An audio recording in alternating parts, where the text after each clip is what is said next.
Hello, everyone, and welcome back to the Rewind, episode number 39 for Tuesday, February 10th, 2026. Marty Sleva here, joined by Darren Mooney, Jack Packard, and producer Eric. We got so much to talk about. We just started screaming right before we went live. By the way, Eric just yelled at us like a parent. It was great. Yeah.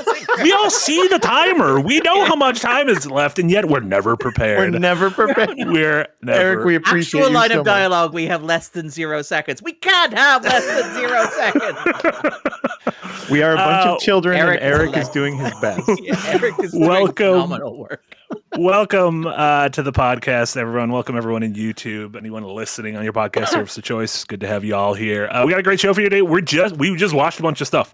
Just no talking about the industry. I mean, we're going to talk a little bit about the industry because several of these things relate directly to the industry. Yeah. But we want to talk about Iron Lung, which we all saw in theaters. We want to talk about Wonderman, which we've all watched on Disney+. We've watched some amount of Fallout Season 2. We've seen collectively Send Help 15 times between the three of us. And I just want to continue to gush about A Night of the Seven Kingdoms, which I am loving. How are you guys doing?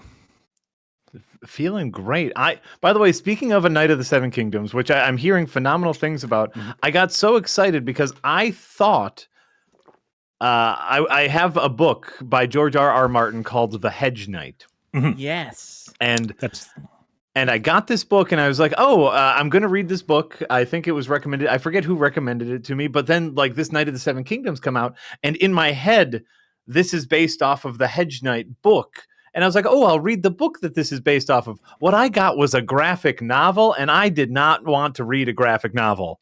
And I'm just so upset about everything. There's too many pictures. I wanted a book. I know this is probably an online purchase, but it is kind of funny to imagine you picking up the book, going to the counter, paying the money, walking out of the store, opening the book and going, there are pictures in here? No, I got it for my Kindle. And so, like you download just a book and I'm like, I'm all ready to dig into a new book. And I got the graphic novel and I'm like, I'm an idiot. You know what? Look at the pictures and write your own words. Take that, Todd McFarlane. But yeah. Take that, Todd McFarlane. Somewhere out there, he's a huge fan of the show. He's like, how come all the times they bring me up is when they bash me? Shout out to friends of the show, Todd McFarlane. Let's jump right in. Also, because we can't go 3.5 hours today. Yes. No. Yeah. We have another stream at 3, so we just can't. We just literally can't. Yeah. So let's start off with Iron Lung. Cut to 2 hours and 59 minutes later. And on our second super chat. Famous last words. I put Iron Lung at the top of the run of show just because I saw this last night, and I think the movie and everything around the making and distribution of the movie is fascinating. So kind of wanted to talk about that. This is the movie written, directed, produced, edited, and starring the extremely famous YouTuber Markiplier. Yes. Based on the David Szymanski video game, which we've streamed here at Second Wind. It's a short horror game, indie game from it was 10 years ago or so. I think Jay and Yachts streamed the whole thing. It regained new prominence a couple years ago during when that submersible exploded. Sure. Like people were like, "There's a game about this." It's like, well, no, that's not what the game is about. Game where you can control a submarine with a PlayStation controller. I mean, technically, I guess maybe that is true. Jack, I know you saw the movie last night. I believe with your kids. Is that right? With my kids, they've dropped off a little bit, but when they were younger, huge Markiplier fans. Like that was part of their that was their Mr. Rogers growing up. Is just watching a ton of Markiplier. So yes, so we saw it last night. What did you think of the movie, and what did they think of the movie? As someone who watches a lot of what we like to call them over at Red Letter Media, black tank top movies. These are movies written, directed, and starring and produced by one guy who is usually going through a midlife crisis, where he wants to be an action hero. And at one point in the movie, wears a black tank top to show off his super large and masculine muscles. So as someone who has seen a lot of these types of movies, this one is not bad. It's better than Shelby Oaks was my big note coming out of it. Yep, right. It's like we were talking about this a little bit before the movie, where it's just like this is a lot of caveats. There are a lot of caveats to the Iron Lung movie. which is like knowing that this is Markiplier's first movie, knowing that he wrote, directed, starred in, and edited and produced. We're basically grading on a huge curve, and it's not that bad. I think like I would actually like to see him grow as a filmmaker. I think he has the potential to grow as a filmmaker. Might I suggest, Markiplier, this little thing we call in the artistic community collaboration? Just putting that out there. I just want to put that out there. Markiplier looks up from counting his tens of millions of dollars Yeah. by doing this entirely solo and goes, let me get back to you on that. Yeah. Yeah. So, oh, no, good. Oh, I was just going to say, to get into some of the criticism, perhaps if you had someone else edit the movie, you could have trimmed this down. There's easily 15, 25 minutes that can be removed from this movie to make it a significantly better movie. Yeah, this movie's a little bit over 2 hours, and I do think my biggest critique is it should not have been anywhere close to that. I think there's like a really good 80-minute movie in here. 100%. But I do, to talk a little bit about the, like, Darren, how much do you know about the kind of the story of the making of this movie and the fact that why it's kind of ruffling, Hollywood feathers? Can you explain that to folks? Not really that much outside the fact that obviously he's a YouTuber. He played this game on a stream. He's a big fan of it, and he decided to develop his own movie of it entirely outside the studio system, which is absolutely incredible. Mm-hmm. No major studio backing of this. No major studio distribution of this. So it isn't even like he made this, shopped it around, a major studio came in, bought it, and handled the distribution of it. He doesn't necessarily have like a framework behind him, like to pick, for example, Taylor Swift doing it with her like tour, with the Eras tour, or Beyonce doing it with the Renaissance tour, of getting this movie into cinemas. This is largely like a self-driven, not only made but distributed movie, where I believe the big tactic to get cinemas to screen it was to have like fans of Markiplier ring up their local multiplex and say, are you putting in Iron Lung? Because if you are, we will go and see it. Which is just an incredible grassroots campaign. And, slight spoiler for the box office, it paid off significantly. This ended up getting like within, is it $2 million of like Send Help, which is, a movie we're going to talk about later. It's a movie I like a lot. That is a major studio release from the Walt Disney Corporation that has the apparatus of like a gigantic international conglomerate behind it. This got within striking distance of taking the top of the box office from Send Help. It vastly overperformed. Let me see here. Documentary from the Amazon company about a completely unproblematic character, directed by a completely unproblematic character, using music from Phantom Thread that Paul Thomas Anderson's apparently not thrilled with, and Johnny Greenwood are entirely cool with the use of. So like it surpassed like a movie by the guy who directed Rush Hour, with the publicity push of the Amazon Corporation behind it, and with a like astroturfed kind of right-wing campaign trying to push it to glory. Like, it is an incredible success story just in terms of not just filmmaking, but film distribution. And it is like, to get all Field of Dreams about it, it is proof that if you build it, they will come. There is this existential crisis in cinema about like, how do we get young people to go to the cinema? And it's really interesting because all the statistics show young people want to go to the cinema. Young people do go to the cinema. They go to the cinema for films that interest them. They're not going to go see Indiana Jones 5, the movie, a sequel to 3 movies made before they were born. But they are going to things that they care about. And maybe the thing they care about here is Iron Lung. I suspect it's more the person they care about is Markiplier. Correct. And I think that like this is just a great proof of concept for the audiences will follow people they care about to the cinema and will see the movie. We don't need to be beholden to things that people our age are barely nostalgic for. Like, my youngest, he was like, obviously he's a big Markiplier fan. The thing he was talking about most was the amount of blood. Apparently, according to Markiplier, they very purposefully used the most amount of fake blood in any movie ever, just so they could have that. That's a marketing gimmick, and it's a great marketing gimmick. It's very William Castle-esque. Like, again, this is going back to the 1950s of like, how do you sell a movie? And it's like, you sell a movie by selling the movie, Yeah, exactly. And like, of course, there is the caveat that like, for as like nice of a like, fuck yeah, let's go against the system move this is, like, he does have almost 40 million subs on YouTube. Like that is he is in the He has upper one point. sub on the Blood Planet. But he's got God damn it. First off, it's a blood moon, which is way different than a blood planet. All the planets are gone. Did you not listen to what was it called? The Quiet Fracture? Do you not know about the Quiet Rapture? They said it enough times. Like you had 2 hours with it, Marty. How are you not up on in the your US? It's called the Fracture. It's like a lift in an elevator. It's different stuff. Yeah. It's the only difference in the movie. No, right. And so Markiplier is in another league. He has his own marketing apparatus, which is of course him. So that's where this is where kind of like a lot of the caveats and grading on a curve come from. But at the end of the day, the thing that is genuinely shocking is the movie is not bad. Yeah. I wouldn't go as far as to say it's good. It's okay. What it is. It is okay for what it is. But it's just good enough to where I could recommend this to people and not feel bad about that recommendation, which is huge. Yeah, from a first-time filmmaker setting us, and again, we get into the whole YouTube of it all, where YouTube is film school for modern filmmakers.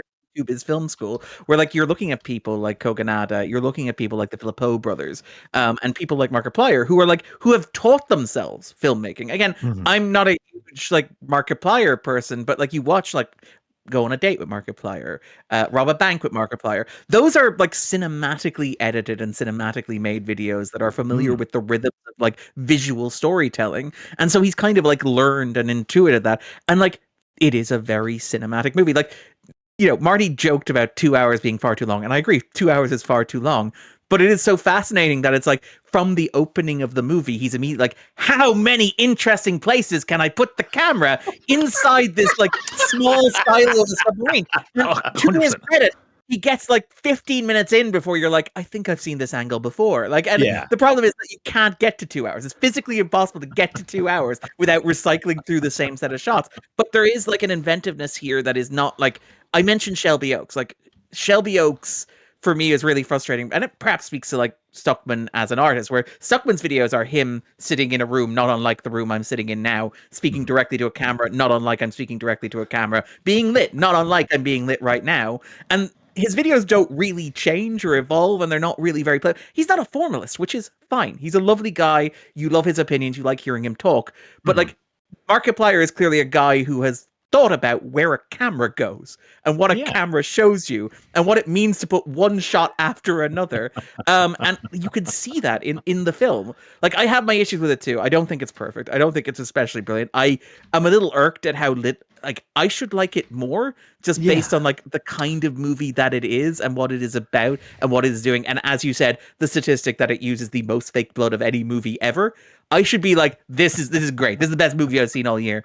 And I think my issue with it is it's just, this is a really good movie from a first-time filmmaker, and I can't wait to see what he makes in 5 or 10 years. If he chooses to keep doing it, he may choose not to keep doing it. It's I love that this is just a side hustle for him. The presumably tens of millions of dollars he's made is pocket change. In a Hollywood Reporter, he called this his weekend project. Yeah. During the week, he would work on his YouTube channel and his podcast and his fashion line and whatever, and then on the weekends he would do this. And I'm Jesus, that's incredible. Yeah. I think it was filmed at Troublemaker Studios, which is the Robert Rodriguez studio in Texas, which all kind of makes sense. That kind of spirit of indie filmmaking. And I do, the first thing I did goof about was I thought it was 40 minutes too long, which I do think it's 40 minutes too long. But I also think there are moments in the movie that I fucking love. There's imagery in the movie I love. And granted, some of that is pulled directly from the game. I do think the idea of the only way to see outside of the vessel being a tiny porthole that you could barely use, and then this X-ray camera is produces some genuinely terrifying imagery. Eric's showing it right now. I love the scene, one of the few scenes where he speaks face to face to a human being, and the blood keeps dripping down the porthole because he has to keep wiping it. It's a really good bit. It's a really good visual bit, which is lovely. Absolutely. And then the same thing with the deterioration of the interior of the sub. I love throughout it's very blatantly, but it mirroring his own mental disintegration. Stuff that I thought was really good. using things like, building out his map, like to show us and you like, so building out his map and using the X-ray imaging to give us that sense of progression and that sense of location movement in a movie that is one set. It is only one set for the entire movie, mostly speaking.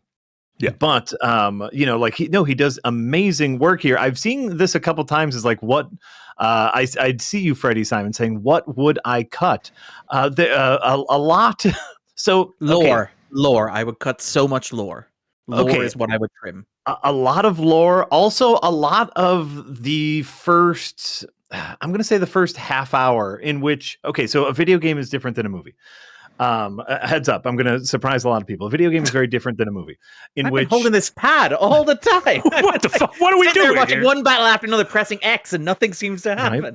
Like, at the start of a video game is, especially a horror game, is usually kind of slow and serene as you kind of build build a little nest inside the environment. But you as a player are interacting with the mechanics of the game. Therefore, it can be slow. You can get that like kind of subtle, slow feeling of just what your world is that they can start to mess with. In a movie, we don't have the luxury of interaction, and so I think we could speed that up a little bit. I think a lot of the without getting too into spoilers, there is some kind of like mental deterioration near the end, some questioning of what is real and what isn't, including an extended sequence outside of the submarine. I could cut a whole lot of that and not lose a darn bit of the movie. I think there's a lot of little cuts here and there, but it just feels bloated. It feels slow. It feels like it has a couple different endings. I was all ready for the movie to end, and then he gets another quest, and it's like, hey, now I'm done with my popcorn. I'm ready for this movie to end. He's already back. You can't make him turn around and go back in. He literally came back, and then they said, "No, go out again and come back again." I would. That's the second time is the big thing. It's not even that they sent him back once; it's that they do it again. Those are types of things that I would trim. Here's actually one of my biggest problems with the movie. Besides the length. Undoubtedly, we got to cut it. We got to make it trimmer. I don't think they did a good enough job of setting up the world, the base reality. Markiplier's character, Simon, is in a submarine in an ocean of blood trying to discover something for some reason. And we get little bits of lore dump here and there, and we find out more a little bit later. But there comes a point in which he takes a picture of what he believes to be a skeleton, and that turns out to be a very big deal. I don't understand why it's a big deal. And he seems to think it's a big deal. The people who sent him down there seems to think it's a very big deal. And we never really get an explanation of why it's a big deal. In my head, it's like he is in a submarine in an ocean of blood. Rules don't matter. Yeah, there's a big shark skeleton. It's fine. Yeah, it's the fact the planet isn't a scab is a major concern for me as a biologist. It's like, right, should really be congealing. Like when you're dealing with sci-fi, when you're dealing with fantasy elements, when like having that base reality so that you can also have a sense of wonder and fear when the characters have wonder and fear is really important. And I don't think they did a good enough job of setting up that base reality. That being said, it's fine. I think this is a movie I would recommend you go see because it's very interesting. I mean, it's interesting you mentioned like the kind of the base reality of it. Like I do think one of my big issues is that like so much of the movie is outside the sub, like emotionally and like logically and narratively, where like you get a lot of backstory for Simon, which is full of like proper nouns. And it's like, you can do that, but abstract it. I don't need to know it was called Eden. I don't need to know the name of the space station. You can give me all of that in like 2 minutes at the start. You don't have to draw it out and make it as long as it is. What I found really interesting is like, as much as it's a long movie, it's a very awkwardly paced movie where like, to your point about like the slow start of it is he goes down and he discovers the skeleton and everyone's like, oh my God, it's a skeleton. And it's like, okay, so we've accepted that like a skeleton being discovered on the bottom of this ocean is a big, like it's a mind-blowing big deal. Yeah. But by the time you get to the climax of the movie, it's like, I may have discovered possibly the Eye of God, and everyone's like, "Yeah, that seems a track." Like there is, You guys lost your shit at the Skelly, but not the Eye of God. Like there's no sense of like ramping up, and I will like this is the thing, and again, this is maybe an issue with like my loreness of it, or my issue with the loreness of it is like I think the sound design in the movie is great. I think like the production design is fantastic. I think the sound design is really good, and the constant hum of the radio is really unsettling, and it's very effective. And again, somebody who hasn't played too many video games, or particularly too many like survival video games, the hum of a radio is a really great, effective narrative tool in video games. It's really unsettling and really uncanny. Yeah, Silent Hill. Yeah. But like the thing is, you can't always make out exactly what the people on the radio are saying. And that is great. That is like great for atmosphere, because you can drift in and out, and you can hear like words and phrases, and you can't make out like context for it. And so it becomes kind of uncanny and strange. Yeah. But as you get towards the climax of the movie, I begin to suspect that like the stuff that I can't make out is like load bearing. Like the monologues that they're delivering aren't just meant to make me go, oh, this person has lost their mind, or oh, we're going deeper down the pit into darkness. I meant to actually be paying attention and to understand, to be able to parse the context of what is happening in like sound that has been treated to make it sound like tinny and creepy and like the whistling of an old radio. So like that was, and maybe this is just I'm old and my ears don't work the way that they should. And if I were a teenager, I would have like the right pitch level to hear everything that's going on. But that was, and again, I say that as like, I quite like the movie. I think it's incredibly well made. I think its production is wonderful. Like I like the vibe of it, the mood of it, the aesthetic of it. It's very claustrophobic. It's very paranoid. It has like good rhythms within individual sequences. To Jack's point, like the thing I would do is I would lift out entire sequences. Like I'd be like, the movie is too long. We take a sequence that is enjoyable in its own terms, but doesn't move us forward, and therefore we end up with a tighter movie that just coheres better, that congeals better, if you will. I also the one of the things that reminded me of, and this is a compliment, is Skinamarink. Which I know Skinamarink is one of those movies that is I feel like it's cilantro. I believe Jack, you might be allergic to the Skinamarink. But I really I enjoy that kind of slow burn, liminal space, existential dread, vibes based terror, I guess, where it's like I can't 100% tell you what's going on here, but like there's imagery that's kind of spooky, and that sometimes that's enough for me. Yeah. Oh yeah, and I think like basically if we cut out some of the sub scenes, if we could have gotten a day or two with a crowd, so that we would have some context about whether or not about the people that want to be saved by discovering what's in the blood ocean. That could have been really helpful. Here's going back to sound design, which sorry, just I'm imagining like Jack's version of this, which is just like a boardroom meeting where it's like, so to run through the 3 plans that we have here, Blood Moon is plan number 1. I'm like, I want to hear plan 2 and 3 before we commit to Blood Moon. Going back to sound design, I'm agreeing with you, Darren. I think like it sounded wonderful, really added to that sense of tension. Great buildup of tension. I don't know if this was the movie or if like 3 aisles behind me, someone was asking their friend questions, but I kept hearing like a girl whisper. I mean, that might have been the movie. No, I think that's the movie. It could have been the movie, or it could have been just someone in the theater, but it was creepy as hell. I loved it. It was just like that person coming to like every horror showing you go to, just like whisper in the corner every once in a while, like Francis Ford Coppola's Megalopolis. Yeah, there's just somebody whose job it is to sit in the back of the theater and whisper. I will say, by the way, I went to see this, and again, this is Ireland. This is America. I don't know how big Markiplier is over here. I will say, much busier cinema than my empty IMAX screening of Mercy. Like people are going out to see this even in Ireland, which is incredible. Yeah. I think we can all agree. Better movie than Mercy. Better than Mercy. Yeah. Jack hasn't seen Mercy, but Jack can agree with that. I am going to agree. Better movie than Mercy. Honestly, you made the right choice. Yeah. I'm not going to fight you on that one. Yeah. Filmed very similarly, one person alone on a set. but Yeah, that's somehow very true. we get a better movie. Very true. Somehow Markiplier delivers a better performance than Chris Pratt. Don't know how that happened. But by the way, like I shouldn't be surprised as like Markiplier, man who talks to camera on a daily basis Sure. and has tens of millions of fans, is good at talking in front of a camera. He's very charismatic. Dare I say, a good actor. Yeah, clearly loves the source material. Like, I would love to see him act opposite someone. I think that would be fun. That would be a little fun sub built for two. His and her subs.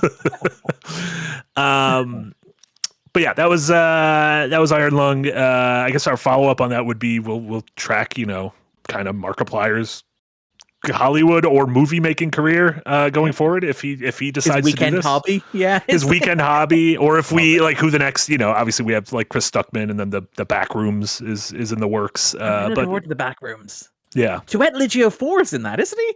Yeah, weird. Yeah. Isn't there? Well, what is the name? There's like a Japanese horror movie coming out based off of like Exit 8. Exit 8. That looks so spectacular. Yeah, that came out. That was in. I didn't see it, but that was in theaters when I was in Japan, and it was a big deal. I think it was like the biggest live action Japanese release of last year. So okay, yeah, that's a fun game, little loopy game. Streaming. Yeah, I think it's supposed to come out here in. Ate it, eh? They ate it up. I see what you did there. You took the word 8 and you put it in other words. I see what you did. Context, I liked it. yes, yeah. I liked it. Okay, let's jump over to send help. Eric, if you want to try shooping the boops while we do it. Eric and I have been talking on the side. He's going to shoop a boop really quick just to see what's going on. That is a technical term, by the way, listeners. Whoa. Bad. My resolution's been bad, and Jack has been a little stuttery, so we're trying to see if we can fix it. Okay. So maybe it's Marty, you look crisp and clean right now. Yeah. Got right out of that Iron Lung. Look at okay. I'm no longer wiping the blood off my camera as I talk to you guys. Let's make space. I want to give Darren like a nice 10 minutes. Darren, tell us about Send Help. I mean, you saw everybody here has seen Send Help. I don't think Jack saw it. I have not seen Send Help. No, Jack refuses to send help. Jack's all like, I help myself. I am planning on seeing it. I'm a big Sam Raimi fan. I like those actors. I'm going to see it. I just haven't seen it yet, so that's it's fine. It's okay. I've seen it 3 times for you, so it's fine. Yeah, I loved Send Help so much. Obviously, it's the new movie from Sam Raimi.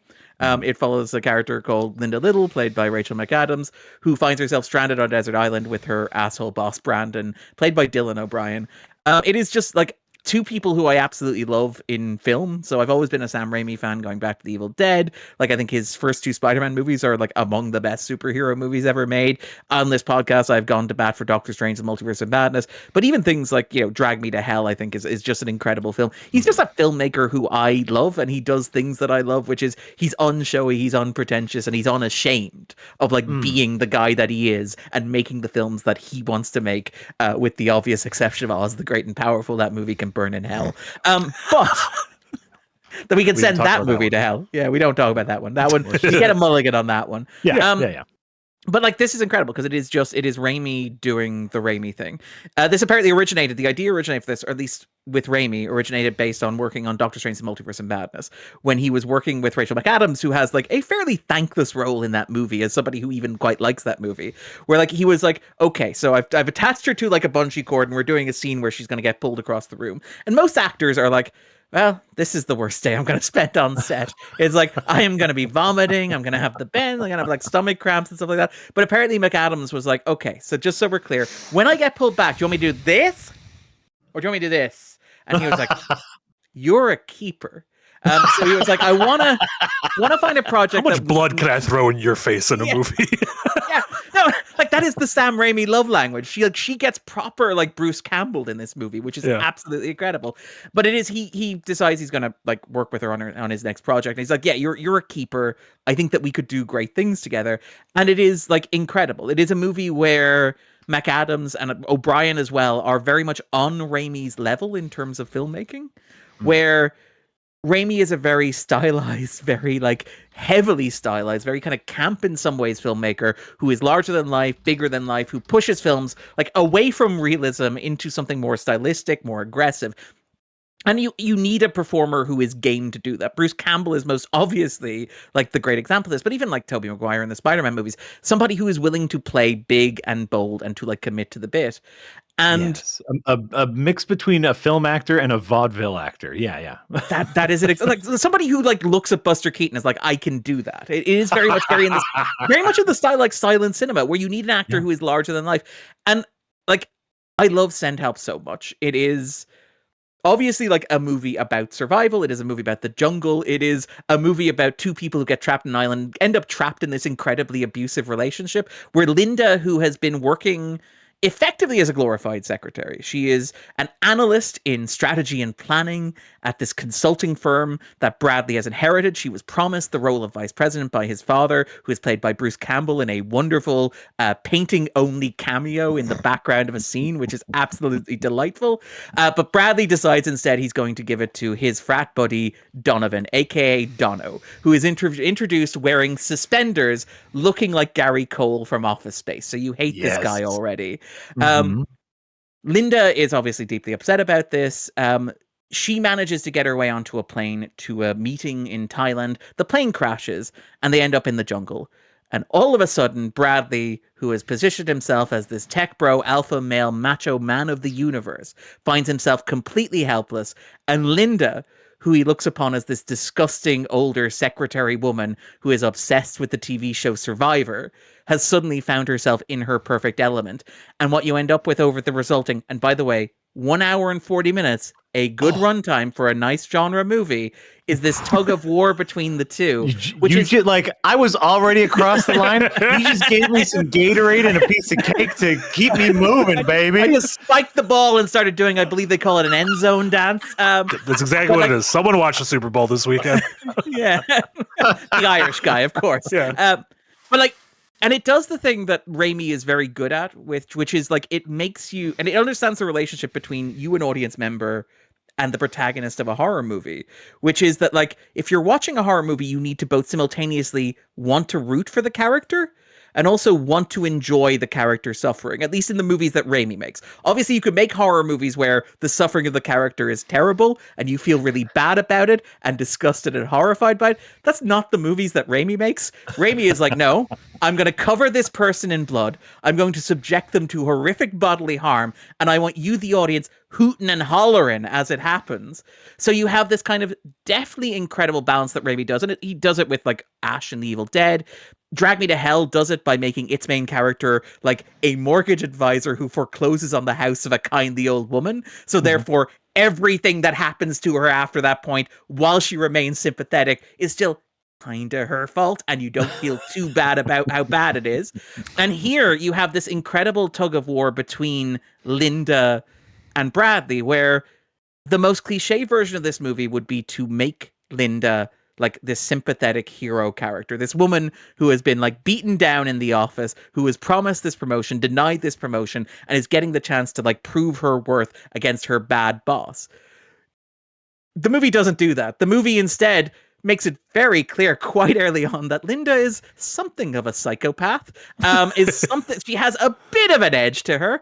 And as the movie goes on, Bradley, who is obviously the worst person in the world, and is introduced like sexually harassing interview subjects, and is like the worst guy in the world. As the movie progresses, you discover a bit more about who he is and how he ended up the way that he is. And he's subjected to, again, in that Raimi style, tortures and humiliations that make you slightly sympathetic to him as it goes along. And so you have this tug of war of like two people on this island, diametrically opposed to one another, stuck in this, what is basically initially a battle of wills. Slight spoiler for the movie, may become a slightly more physical form of battle by the time we reach the climax, but who you both simultaneously want to succeed, care for, and are emotionally invested in, but also don't mind seeing them get brutally bashed in by each other. It does an incredible job. And I also do think that like it has the benefit of like being a movie that is about things as well on top of that. I think it's a movie about like America. It's a movie about corporate culture. It's a movie about like the law of the jungle, the law of the boardroom. It's a movie about capitalism. And it's a movie about like that weird thing that you Americans have where like Darren says to the Irish person, I'm raising my hand. I'm sorry. I shouldn't say you Americans. But the weird thing in American culture, we know what we've done wrong. Yeah, it's all right. that kind of like rugged individuals of American culture, where like help is seen as a weakness, providing help or asking for help is seen as a weakness, and everybody is out for themselves, and therefore help is a weird power dynamic thing. I think the movie is just an incredible study of that. The idea, like, slight spoiler for the movie, there's a line in the movie about like, no one is coming to help you. You have to save yourself. And the idea that that is not an empowering mantra, that is a terrifying concept, because you will do anything when you are convinced that you have to save yourself because no help is coming. Really love this movie. Love this movie. Yeah, I agree. And it was a great theatrical experience for me. My Iron Lung screening last night was surprisingly empty. Whereas this, when I saw it last weekend, whatever, a week and a half ago, packed crowd at night, folks hooting and hollering, like everyone kind of on the exact same level as Raimi in terms of his ability to oscillate between gross and funny and tense. And also, I do feel I understand why Darren has seen this multiple times, because I do feel like this will be a great movie to rewatch. Because again, without spoiling anything, there's so many little bits and pieces throughout the construction that end up calling back. And it's so great to be like, that little gag during the plane crash, all of these things kind of come back. And also the plane crash is like a top 5 plane crash. Like I loved it. I thought it was like, how do you make a plane crash, which is one of the most terrifying thing all of us have thought about, into something that is like slapstick comedy. But also, really which you've seen countless times as well. Yeah. How do you put a fresh spin? Like, what fresh spin is there to put on plane crash? Like, again, to the Raimi-ness of it, like his visual, he's in his 60s or his 70s, and he's directing like a man in his 30s, where like there is this incredible visual language where like short signifiers become like, they become ways of introducing and establishing characters, which is standard, but they become gags themselves, where like a diamond ring on a hand becomes like this perfect recurring motif, where not only does it become, we're seeing the diamond on the hand, I know which character this is now, it also becomes like as you say, a grim punchline. Like I mentioned the suspenders that Donovan wears, which are like, they would be a perfect character detail on their own. They tell you so much about who this guy is, that he's wearing suspenders in 2026, but they become this incredible punchline. Chekhov's suspenders. Chekhov's suspenders. It's like, he pays off the suspenders. Oh no! Like there's a beautiful moment where like Bradley just goes, Dono? As his eyes water when he's like, nobody survived the plane crash, but what about Dono? R.I.P. Dono. Fun movie. I also give this one a big hearty reco. So I think you'll enjoy, Jack. I'm very excited. Look at movies, they're pretty good. Except I don't know, is anything coming out this weekend? I don't think so. I think we're done with movies. Movies are no longer good. I regret to inform you. This is a quiet weekend, is it? Because it's stunning, because like last week or the 2 weeks ago for you guys was so packed, where you had like the Statham movie, you had Send Help, you had Iron Lung, you had I didn't even know there was a Statham movie, if I'm being honest.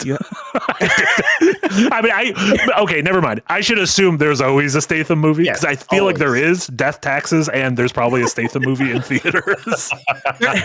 Like Marty, it will shock you to discover there's a scene where a bunch of British people in a room full of monitors are staring at a screen as a tactical team moves in towards a location where Jason Statham is, and they pull up a picture of Jason Statham, and we hard cut to an intense close-up on Bill Nighy's face as his jaw tightens and he goes, shit. Get them out of there. That's it. It's too late. Your better worse than already Beekeeper.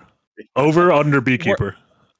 I liked Beekeeper. Like, morally better than Beekeeper. Sure, everything's morally better. Like, less enjoyable than Beekeeper. Yeah, like minor crimes are more morally and better. Hunter Biden. Like, and it does not include a closing scene where Jason Statham just walks into the ocean like he's John Wayne walking into the sunset. Yeah. He's getting ready to Iron Lung. He's going to that blood moon. He's going to figure out what's down there. He's going to beat up that shark. I forgot this weekend is Withering Heights and Good Luck, Have Fun. Yes. At least in the U.S., which... Don't Die, the Gore Verbinski movie. Yeah, Gore Verbinski. He's back. Yeah. Shout out to the Pirates of the Caribbean movies. I know, listen, Johnny Depp could go kick rocks. Great trilogy of movies. Yes. Well, again, the third Pirates of the Caribbean movie opens with a 5 to 10 minute segment in which an 8-year-old kid is hung from the neck until he's dead. And I'm like, this is a Disney movie that made nearly $1 billion worldwide. We used to Gore be a people. Verbinski, you sick fuck. It's great. We used to be a people. Okay, let's transition from and we're gonna get to super chat. I just want to get through this first batch of shows, and then we'll do a bunch of super chats, and then we'll talk about the miscellaneous stuff we've been watching. Let's transition to TV. Something I know all of us watched all of, and despite the fact we haven't talked about it, I know we all enjoyed it. Wonderman on Disney Plus, the latest Marvel series. 8 episodes, I want to say, 8 or 9 episodes, 35 minutes apiece, starring a Marvel Comics hero who I knew literally nothing about. Like, we've gotten to the first one where I was like, I don't know who this man is. I don't know anything about this man. I don't know what his deal is. And it turns out it didn't matter, because going into it's one of my favorite Marvel's things in years, if not ever, mostly because it is able to shrug off a majority of the baggage that comes with, being a cog in a 15-year-long cinematic universe. Jack, I know I think you mentioned a week or two ago. What struck you about Wonder Man? All of Wonder Man. I too went in knowing very little. I think, Darren, you gave us a blurb or two a couple weeks ago about Wonder Man, which is just like what this show is 2 phenomenal actors pretending to be actors, talking about their love of the art and the business. And that's all I want. Like, anytime those 2 men are the 2 men that Eric is currently showing, Ben Kingsley, and I won't be able to. Abdul Mateen II. Yeah. And so whenever they, that's right. It was remarkable. I want more of it. I want all of it. It is also like unashamedly, it is a movie. It is a TV show that had me openly weeping, because it also involves a father and their sons bonding over their shared love of movies. So you had me 10 out of 10 already. As it turns out, it's also just a really good show. Yeah, really good show. Truly stupendous central performances. I would watch the 2 of them 26 episodes a season for 9 seasons. I'm a sucker for Hollywood stories in general. That's what last year I loved the studio so much, but anything from Babylon to Mulholland Drive to the Player, and I loved this one's take on it. Also, phenomenal needle drops. Rarely can you get the song from Midnight Cowboy, also the song from the OC in the same episode, and be like, hell yeah, this is great. But this is great. But again, now that it's out, I can kind of talk about it. Like, that ending made my eyes water a little bit, because it is not calling back to some piece of Marvel lore from whatever. It's not like, look, Harry Styles is going to be here next week. It is instead like, this is something that means something to these 2 characters, and has meant something to these 2 characters from the first time that they met. And it's like they're together again, and this is their song. And I was just like, it got me. It actually, of course, as somebody who occasionally feels quite burnt out on a lot of this stuff, I'm like, that made me feel, that broke my little heart. Well, and and of course, the central, the wonderful, central theme is just like art and friendship, and art versus business, which of course, coming out of a Disney property, is hilarious. Is very quaint that they talk about the art versus the business. And our lead character, Mr. Man, I believe is what they call him. His friends call him Mr. Wonder. W Man. His friends call him Wonder, but we call him Mr. Man. Making these choices of friendship versus the art that goes into it. It's just absolutely gorgeous. Also, shout out to one of the best. We're not doing Werner Herzog, but this is definitely Werner Herzog. But it's great, because it could so easily have been, we're doing James Gunn or Zack Snyder or the obvious guy, and it's no, it's Werner Herzog. It's Werner Herzog making a Marvel movie. Exactly how I would picture him making a Marvel movie. Yes, absolutely. And I know, Darren, before I started watching it, you mentioned how there's kind of shades of the Atlanta and Barry in there. Atlanta and Barry, and then you get to that, especially the 4th episode, which is kind of one of the referencing best things Marvel's ever made. Yeah, it's about a superhero turned actor named Damar the Doorman Davis. I believe. Damar the Doorman Davis. And I guess less superhero and more of just superpowered person. And why the main character of the show, Yahya Abdul Mateen's character, is so afraid of telling anyone he has these powers because there's like a strict, like, you cannot be a superhero and act in movies because of this thing that happened. And this is just the episode of what happened. And it's weird. It's funny. Yes. It shouldn't exist, but it does. It has an incredible payoff. Makes me like Josh Gad. He's incredible in it. First of all, Josh Gad is stunning in that. I actively dislike Josh Gad as a person. Whoa. How you feel about Spaceballs 2, Jack? Why do you think I actively dislike Josh Gad as a person? Josh, you were just like somebody who had raised kids and had to listen to Olaf a lot. Yeah. No, if he was just Olaf, if he was just like, oh, I've just been in, like, I'm just the musical guy. He insists that he is funny in too many things. As a comedian, I find him insulting. Yet he brought me back. Him playing himself in the Doorman episode of Wonderman. I'm back. I'm still not going to like Spaceballs 2. Version of like, do you want to build a snowman is just an incredible piece. Yeah. A beautiful piece of self-deprecating humor. Yeah. Absolutely. I'm back on the Gad train. Yeah. On the Gad wagon. I really, what do we think is like True Mando, by the way, is saying, wait, what, we have to like Josh Gad to enjoy this? No. That's not what we're saying at all. What we're saying is actually the opposite of that. If you dislike Josh Gad, you will enjoy this more. Yeah, that is true, actually. Yeah. That is true. Finally, that guy gets what's coming to. Are we going to see this man again? Not Josh Gad.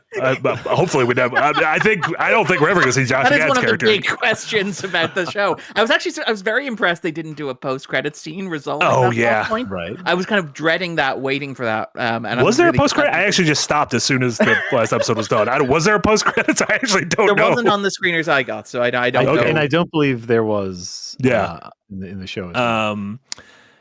Do we think we're going to see Simon Williams again?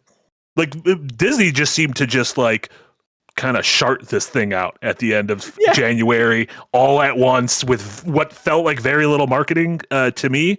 It just feels like they're just purely focused on Doomsday and Spider-Man in the summer. But this was made 3 years ago. Most of this was shot before the actors strike in 2023. Yeah. Like, this is an orphaned project, you know? Yeah, which I'm kind of fine if I would love to get a second season of this, obviously, which there were some rumblings of, because I know Destin Daniel. The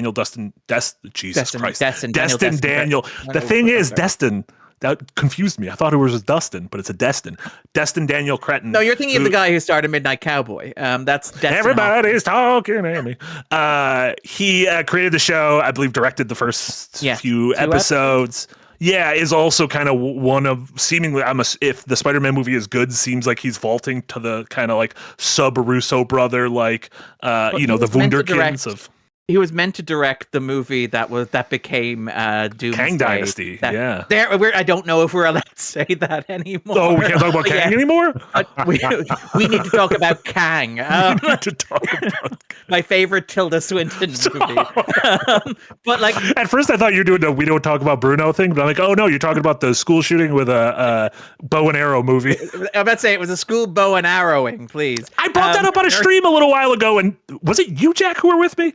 Yeah, I have no recollection of this. And I kept being like, it's a movie about a bow and arrow school shooting, and no one knew what I was talking about. I'm like, maybe I made it up.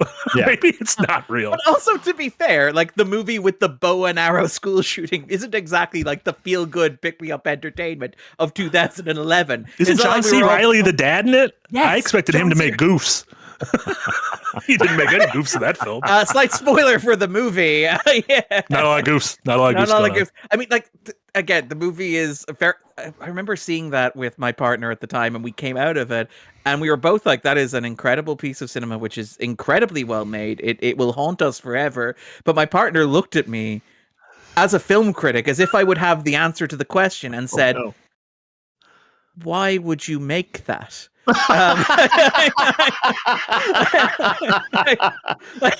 It's beautiful. I think it's a beautiful piece of art, but Why would anybody put that out into the world? That's fair. That's it's an very, very incredible fair. film. It is a stunning film, but it's not an upper. Getting back to like, will we see a season 2 of this? I think this is a problem of like, this will be a critical darling. Everyone who is like, who is us is going to be like, this is great. And I just don't think other people will watch it. I don't think the normies will watch it, even though they really should. It's because like people, not me, but people like us. I do not believe in superhero fatigue. I think that is false. But so many online critics talk about superhero fatigue to the point in which it is manifesting itself. I don't believe it exists. I think it is shared psychosis. And so the audience is believing it. So they're Why are you going wearing to a white lab coat as you say this, Jack? Holding a clipboard. Interesting. Now So, you two get back in the iron lung and go into the blood ocean. When I say Like Dr. cave, Nelson being like, how does this that shared make you psychosis feel? can be cured. Yes. And it is. Doctor would say that is psychosis, and a doctor would also say psychosis could be treated. I would like to treat your psychosis. Yeah. So the issue here is I just don't think people I as much as we complain about, like making getting Doomsday instead of a season 2 of Wonderman, more people will watch it because it will have the people they know. And you have to also think, won't someone think of the normies? Yeah. Someone please think of the Disney shareholders. Yeah, I'm torn because part of me, I want to see more of this character from these creators and this world. But I also want more, like, I'm hoping that Disney Plus becomes a place where it's like everything doesn't have to be connected to everything. Like, yes, granted, the Mandarin is in this, so it connects to both Iron Man 3 and Shang-Chi.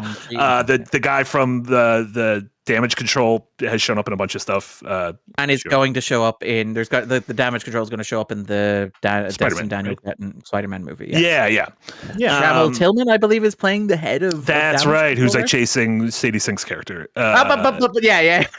I said character. I didn't say anything. It is one of those things where it's like, if you reveal any detail about either of those two characters, it's a gray area. It's fine. No one knows what's going on. Nobody has any idea why this character who hunts this specific other character might be hunting this actress in this movie who is playing a role we cannot confirm. It's because Trammell Tillman still believes in, was it called Conspiracy Gate? What was the thing? Conformity Gate. He thinks there's one more episode of Stranger Things out there somewhere. Oh my God. We're going to get one more episode. We're going to get one more episode. You must be. I don't even know. I'm going to be honest. Don't know I have no idea what I was saying. Oh no, I like the fact that this exists largely by itself. Yeah. This doesn't feel like, a piece of the puzzle that I need to fit in there. It's kind of, even if you haven't seen that other stuff, it'll get you caught up real quick and you'll be fine. And to me, this is the promise that we were given with things like Disney Plus. Is like, yeah, we can have a little buddy actor comedy that also has something to do with the superhero stuff. We can have a little horror dimension traveling stuff with the superhero stuff. We can have espionage and mystery with superhero stuff.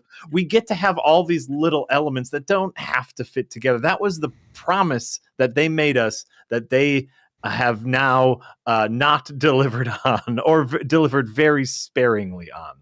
Yeah. Also, it has a really great climax and finale that doesn't resort into a bunch of video game characters punching each other. Yeah. Color-coded energy beams, which is just like, the ending is so, and like, without getting too into spoilers, how does our actor save the day?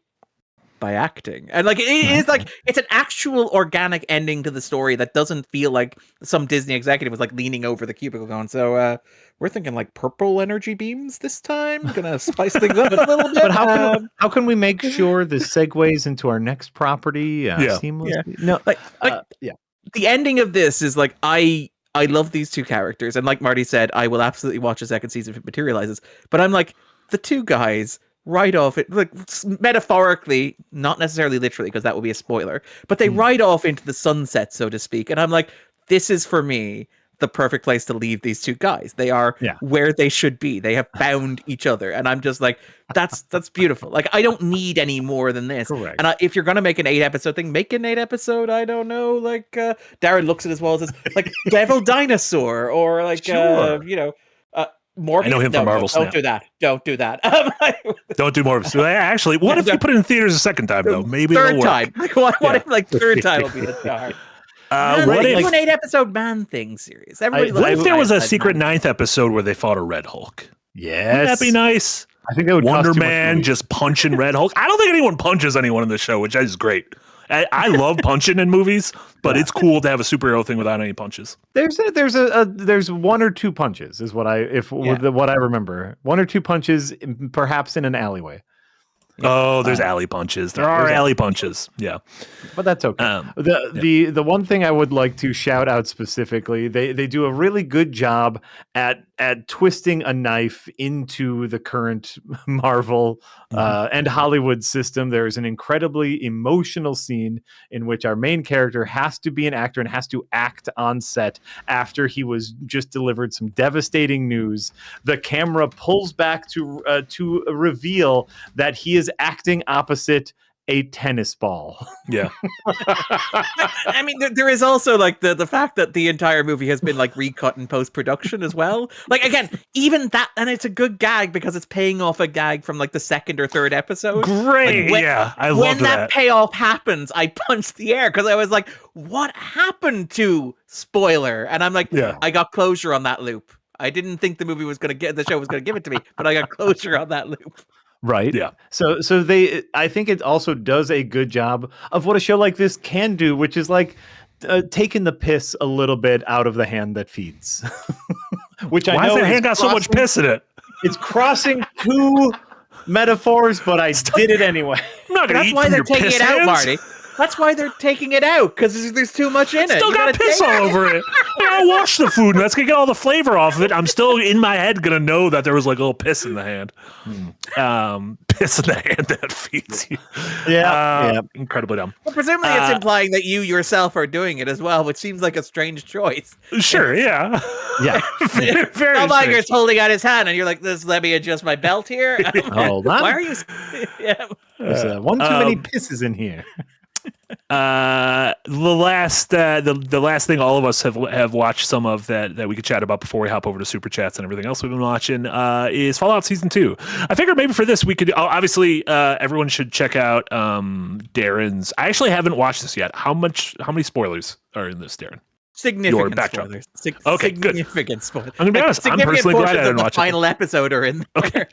Okay, great. Incredible work from Jesse editing this and like to the deadline. If you either don't care about spoilers for Fallout Season 2 or have finished Fallout Season 2, watch the backdrop that went up today from Darren and Jesse. Jack and I have both watched half of Season 2. Darren has finished Season 2. Let's maybe focus this conversation more on the first half, but then Darren, you can obviously give your thoughts of if you think the back half sticks the landing or anything. Jack, as a big Fallout boy, a member of the band, what did you think of the first couple episodes? I don't know lyrics. I just do not know. No, lyrics. you had them all. Boogada Sita. Okay. Right up like you nailed Yaya. You're right there. It's like, I did think for me it did take a couple episodes. It felt to build up a little momentum. It felt like the first couple of episodes were just like, okay, we're just getting all of our ducks in a row here. But by the time we get to 3 or 4, I did feel like we got some quality movements, some quality gags. It's like once again, it's doing that wonderful balancing act between like heartbreak, depression, horror, and comedy. It's like beautiful. Like everything is like, I just like how everyone's kind of an idiot. Oh yeah. And no matter what, everyone is just kind of an idiot, and that makes things really funny. I think it's wonderful as someone who really enjoys Fallout New Vegas, and that, like, what I can say is getting to episode 4, well, something I'm very happy about is they are not just retelling the story of New Vegas. Yeah. This is just a setting, and I love that. But as a fan of New Vegas, in a lot of the wide shots, of the New Vegas landscape, you can see like the buildings that you go into in the game. And I did that. Oh, I know what that building is. Is it the very first scene of the first episode of the second season takes place in that like kind of motel with the dino With Boone's the dinosaur motel? statue, yeah. I was like, "Where's Boone?" I have not seen Boone yet. And you generally meet a sniper. I don't play up the there. game, and I know the sniper in the There's a sniper in the dino mouth, and she's sniping from there. Like that's a fun little reference. Yeah. You see Prim, the area with like the roller coaster, just in the background. They don't go there. They don't have a little story there. It's just in the background, just for me, just for us who know the thing. The place with all the solar panels just in the background. They actually go into one of the NCR training facilities. That's a little hotel. If you remember, like the mission where you have to help the trainees. Mm-hmm. So, like as a fan, that's exactly what I want. I want just little things peppered in. But the thing that Fallout keeps doing really well is just using the world to tell its own story. Fallout has built this world, and now we just get to roam around in it to tell our own story. And that's what I'm looking for. And I'm really excited. Without spoiling anything, they are not, it is not the same as the game. And which I think is a plus, not a minus. Yeah. I really liked of the first 4 episodes. I was similar to you. It took me a little bit to get on board. The third episode, I loved. That's the one that starts with the kind of the soda factory, the Nuka-Cola factory. With the guy. Yeah. Which the payoff of that at the end of the episode is great. And then also, I loved all the stuff with Caesar's Legion or Khazar's Legion. They don't know how to pronounce the soft C. They don't believe in the soft C. Yeah, they don't believe in the soft C. I love that. The way the characters solve problems or attempt to solve problems genuinely feels like the way you would role play in the game. And all the characters feel like they're different. You know, if I decide to do a run, I'm going to kind of do a Lucy run, or I'm going to do a ghoul run, or that kind of thing. And I loved, especially like the how the ghoul figures out that situation with the Kaisers and ultimately solves it, and like how complicated and complex and how your mood changes multiple times in a single scene. And I thought the third episode was great. One of my favorite episodes of the show so far. So yeah, I've been enjoying this first half. Enjoying it so far. What I will say, and this might just be fanboy, there is, again, I won't spoil anything. Within the first 4 episodes, there is a small interaction with Victor, the cowboy robot. I like it. And this might just be my nostalgia, but I want more Victor. I want significantly more. I was hoping he would join the crew. You're saying is to the Victor the spoils, yeah? Right. I love a sassy robot character, and that's what I want. So. Sassy, possibly psychopathic robot character. Sure. Cheery psychopathic robot character. I feel like having him join the party just ups the budget of each episode by like $1 million. Right. Darren, as someone who has not played the games but has finished the entire season, what did you think of season 2? I liked it a lot. I mean, I think I maybe didn't like it as much as the first season. It's hard to track that down to whether it's the novelty of the first season or that thing that happens in television where, because you have to pitch the first season as a whole and because you're developing, it is kind of a tighter season of television, generally speaking. You'll see it with like True Detective, you'll see it with Westworld or whatever. The first season is the one where you go into the room and you have to sell it and you have to answer all the questions on. So it is perfectly constructed. And then you get to the end of it and it's like, so you guys have like 3 months to figure out how to do that again. So the second season does tend to be like a little bit looser. And like, you're right, I did notice myself, there is in the first 2-3 episodes a lot of like groundwork being laid, but I really enjoyed it. Again, it is, as you mentioned, like RPG based, but it is like character driven, where it is, I like the characters, and while the world is kind of fun to think about and kind of, as you say, like kind of like an Idiocracy type dystopia where the joke is how stupid the end of this particular world is. Yeah. I do care about Lucy. I do care about Cooper. I do kind of care about Lucy's dad, Hank, for all the terrible, terrible things that he's done. I care about, like, is it Chet or Chad in the vault? Like, I care about, like, I am invested in these characters, which is what I want from television. They are stupid, but they are like, like it is a satire. Like they are just trying to point out some ideological fundamental flaws of humanity in general. And so America specifically, it seems in some places. Like, there is a joke about how one of the characters is secretly Canadian, which is kind of incredible. Like, it is such a betrayal of the concept of the show that there is a non-American involved in this. Touche. I'm sorry. Go ahead, Darren. No, I like what I find really impressed about this is you mentioned I don't play the games. I'm casually familiar with the games. Like my dad, who doesn't play the games, is probably not even aware that there are video games, loves this show, which kind of I think speaks to its accessibility and maybe speaks to some of its success as well. Where he's like, no, it's a well-made, very clever show that has things to say and things to do. And like again, without falling into the trap of calling it Lynchian, because it is not Lynchian in any meaningful way.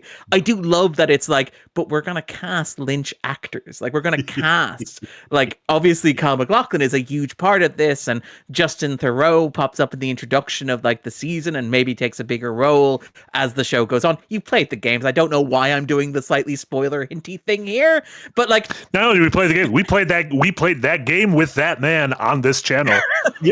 Years ago, months ago, weeks ago, who knows? Months ago, Marty. I don't play the game and I see that character like, oh yeah, I recognize him. He feels like he's gonna be a big deal. Yeah. But like the fact that it's like we are looking at these characters who are associated with Lynch, and Lynch has this kind of 1950s Americana vibe that the show does feel like it's trying to capture. This kind of like idea of a weird Netherland where it is both dystopian future America and contemporary America, but also 1950s America simultaneously, which is like a really interesting, really complex mix to do. And I think like the fact the show manages to pull it off in terms of production design is incredible. The fact that it pulls it off narratively and thematically is fantastic. And the fact that it pulls it off in terms of casting, like I just have so much joy. And I think the show has so much joy. Like you've seen the first 4 episodes, like the fact that they get Kyle MacLachlan to do the man in the grey flannel suit, where he's driving a little golf cart in a business suit as he like tries to figure out how to like mind control rats.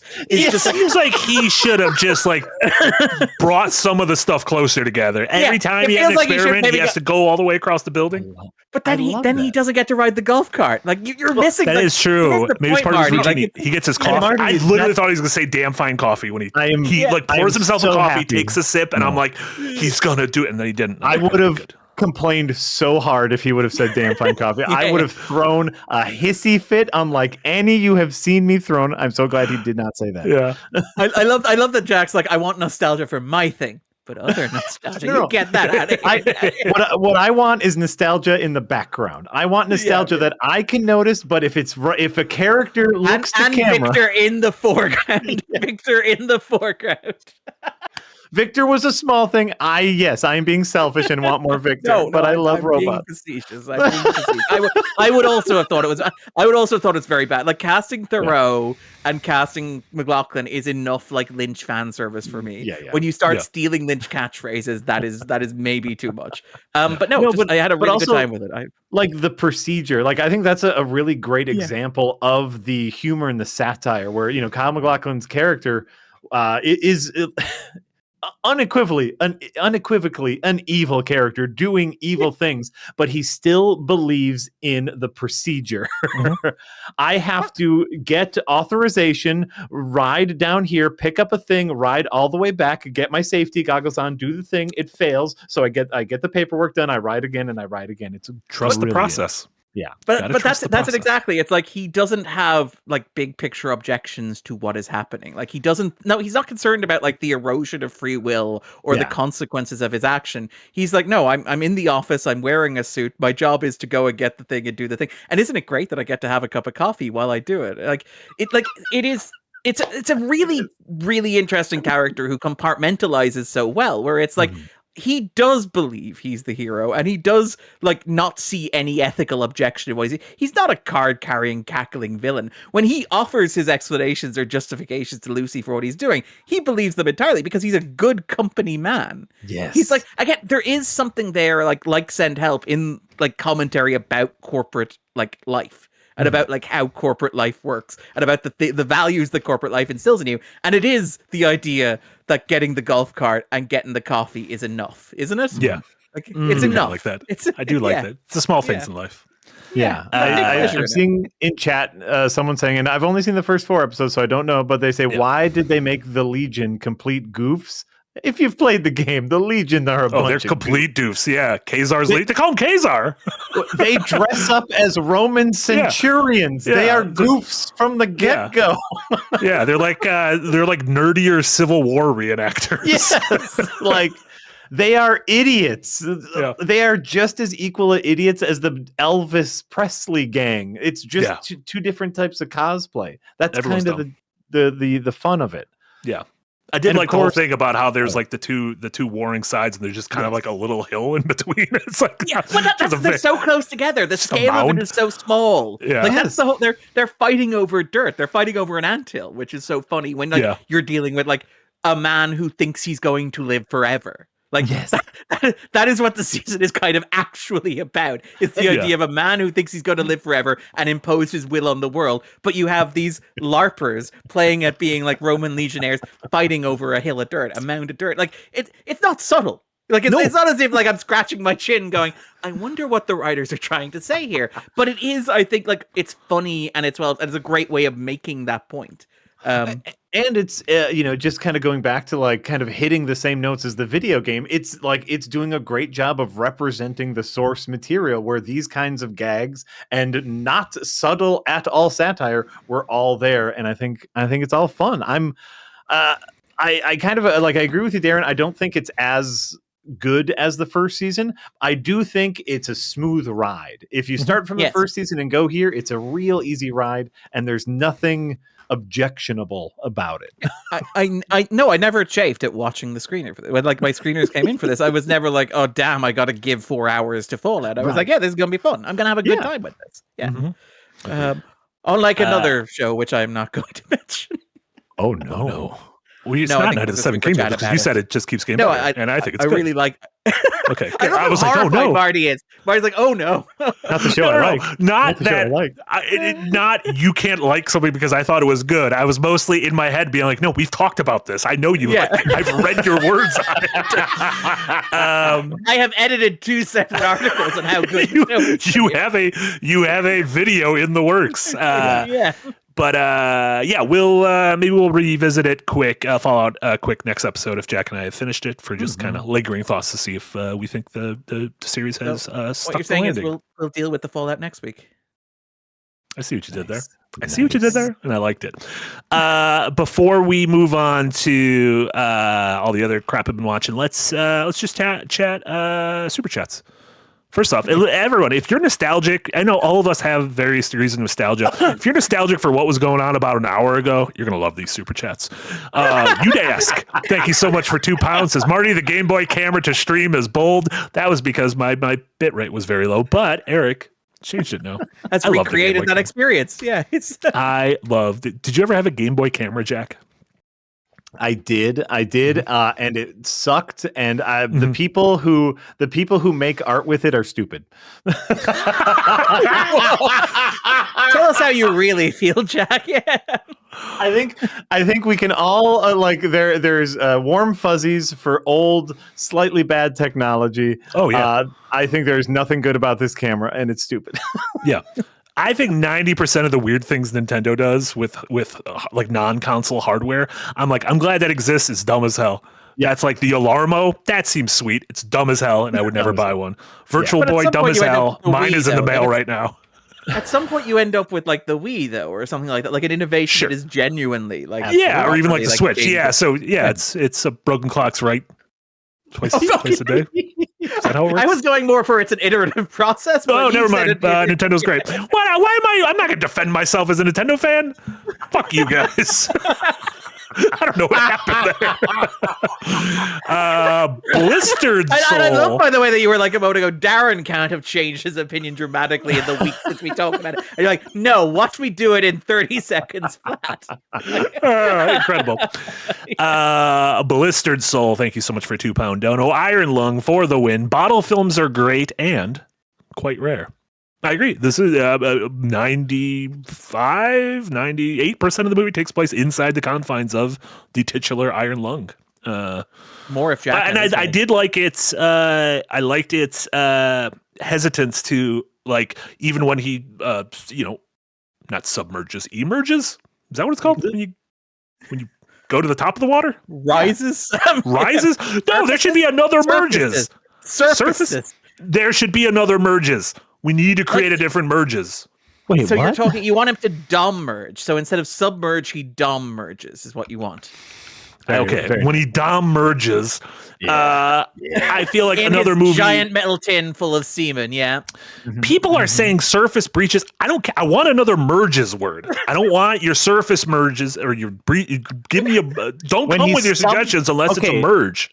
Okay, Marty. When he either submerges or he demerges. Demerges. He emerges from the water. Yeah. Damar Doorman demerges. I again don't know what my point. Oh no, another movie would have cut to been like, what is going on in the room out there? What are those people like? Like they're getting freaked out because they got X-rayed, and I'm glad that it didn't leave the sub. Jesus. Yeah, and I agree with that. I agree with that on a conceptual level. I think like when the movie starts, like once the movie kicks off, we stay in the sub, creates that sense of isolation. I think that's great. I think it would be also equally great if that sense of isolation meant anything for the rest of the movie or had some sort of grander themes, but that's fine. I also think though it's important to establish the world. We don't see the other people, therefore we don't necessarily care about the other people. Are there families where are they? Are they on a moon or a planet? What the fuck is happening? They got quiet fractured. No, quiet raptured. Raptured, yeah. Shit. But like part of me is like I kind of like that idea of like not to stroke my chin like I threatened not to do in Fallout a moment ago, but like aren't we all in our own submarines on our own blood moons? Like, can we ever truly understand? There's a bit of like Plato's cave to this, particularly like the idea of the X-ray image, where it's not even an actual image, it's an X-ray image of the thing. Right. Like, there is something clever in that, but I do also, to your point, I agree, Jack, I would cut any scene that does not involve him being in the submarine, but also like with claustrophobic movies, and I love good like claustrophobic single location movies. Like I really like Oxygen, which is on Netflix. Phone Booth is a great one. Buried with Ryan Reynolds, is actually quite good as well. Like it's quite a good one. Cellular, I actually remember really enjoying as well, which I believe is from the boot of a car with Kim Basinger, I think, or Chris Evans.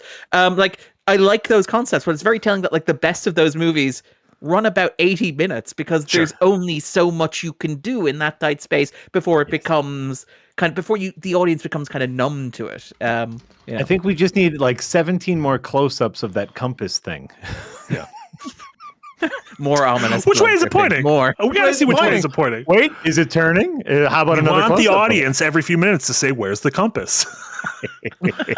Also, I like when you were talking about Cellular. Yes, Jason Statham, Kim Basinger, and Chris Evans, and William H. Macy. William H. Macy plays Sargento Bob Mooney. Any relation? Coincidence? To the fictional character in the movie Cellular. But no, I like when you said it has Kim Basinger or Chris Evans. You didn't say and, so it was like I can't remember which one. It's like a Dermot Mulroney, Dylan McDermott kind of thing. Their faces kind of blur. They're both like blonde people with perfect bone structure. Yep. I thought Chris Evans was great in LA Confidential. Movie? Yeah, he was great in LA Confidential. I can't believe they got Basinger back for Doomsday, though. It's crazy. Yeah, that's amazing. Kim Basinger will return would get me to the cinema quicker, to be fair. Honestly. Super chat number 3. Bookworm with a $2 donut. The sheer passion behind Iron Lung makes me happy. Agree. I think we can all agree with that. Waiting for Seaman. Thank you so much for the Argentinian donos. I went to watch Iron Lung at the theater. I got kicked out because I was constantly trying to touch the screen. Was I wrong? Also, add Markiplier e-meme here. I don't know what that means. That's probably a Markiplier joke. There you go. It's probably okay. Yeah. I don't know what that meme means. Yeah. And maybe Markiplier tries to touch the screen. Maybe that was like a goof. Maybe he was telling audiences, "Don't touch the screen." A touch screen because it's like you watch it on a phone. Maybe because you watch it like on an iPad. I guess. Yeah. These are jokes we don't understand. We're old. Yeah, we're old. So yeah. Okay. Yeah. What you ever hear of the aristocrats though? That's a joke we know. We know that joke. I And don't we can get definitely that tell joke. that in this setting. What do you mean you don't get There's that a whole joke? movie about the joke, and I don't. Is the joke just you're really vulgar, and then Yes. the name is quaint? Yes. Yeah, No, it's not a not. good joke. It's not just the name is quaint. The It's name like fancy, ritzy. is a perfect juxtaposition to all the horrible things you said. They should make a better joke. It's primarily about like comedian. It's a comedian's joke where it's about like how far can comedians push it, which is something like comedians love, which is maybe something that doesn't have the same effect on us normies, Marty. Yes. I mean, they should make a movie about a better joke. If you're gonna make a movie about a joke, make it about. It'd be like if you made a movie about a basketball player and it was a bad basketball player. No, make a movie. Have about you Michael not Jordan. seen Eli Roth's? Well, I mean, their GOAT is out this weekend as well, I believe. Have you not seen like Eli Roth's Knock Knock, which I can only imagine is an origin story of that joke, where Keanu Reeves and Anna de Armas explain the history of that joke to each other. That's what that movie's about, right? Who's the That was woman in Eli that? Roth, where the two girls come and like secret, like they trick him into having sex with him, but then they like blackmail him. I like that it's like Anna de Armas shows up at your house and tricks you into having sex with her. I like that. That's he got tricked. He got hoodwinked into a threesome. I was just like walking, and then she put a banana peel, and it just one thing led to another. It was like a Mario Kart disaster. Yeah. Super chat number 4. I'm gonna stop doing the numbers. It's just there only to shame us. Joffrey, thank you so much for a $5 dono. So often lore just becomes a crutch to justify clunky storytelling. The lore is great. Yeah, cool. So why don't I just read the wiki instead? Yeah, I think lore is the thing that works really well in not even really well. Lore feels like a thing that helps in games and in books. And I think in movies and TV shows, it feels like it can often be a bit of an albatross around the neck, which is one of the reasons, we'll talk about it a little bit later, Night of the Seven Kingdoms I like so much, is it feels a bit unburdened from the Greater Thrones verse, whereas House of the Dragon constantly kind of feels like it is referencing things, pointing things, you need to like put the pieces in place. Like Night of the Seven Kingdoms kind of feels like it could just exist on its own. But you already have that lore. You have like it's hard for me to say. Crutch of that lore. I don't know what it's like to watch it fresh. You know, I do have the inherent memories of all that stuff. And like this is the thing about like Night of the Seven Kingdoms. And again, this is to keep this very broad to keep it like spoiler free. But like for me, lore is I actually do, as much as I complain about lore, I like lore. Darren like surrounded by like a million comics. Of course, you're in your iron lung of comics. Unfortunately, the leak is not blood; it is rainwater. But like the thing that I love about lore is that like it exists for the consumer, for the reader, for the audience member, right? For me, the ideal version of lore is something that like I construct myself, where I read story number 1 and I read story number 2, and I have read story number 1, and therefore I can contextualize story number 2 with relation to story number 1. What I don't like is story number 2 going, "Hey, you remember story number 1, right?" And I'm like, "Yeah, I read it." And it's like, "Well, let's just rehash the basics of that." I'm like, no, I'm reading story number 2. It's like, "Well, too late. Here's the details of story number 1 and story number 0, which you didn't read and didn't exist until we got to this point. But don't worry, I hope you're comfortable." And it's like, I want story number 2. It's like, we'll get to that. We'll get to that. Let me explain to you the deep relationship between these two characters that has nothing to do with story number 2, but is inherent world building. Yeah, like. For me, lore is something that like develops organically, and it is something that like is not exclusive. It doesn't lock you out, but you can, as an audience member, like enjoy it and contextualize and understand. Like Star Trek is a great example. Like Jack, you're a big Star Trek fan, where like the lore of Star Trek develops like entirely coincidentally, where like it's a bunch of different writers writing a bunch of different stories that sometimes happen to feature the same bunch of aliens in them. And I love that Marty's like, I'm leaving, I'm done. You guys are talking Star Trek.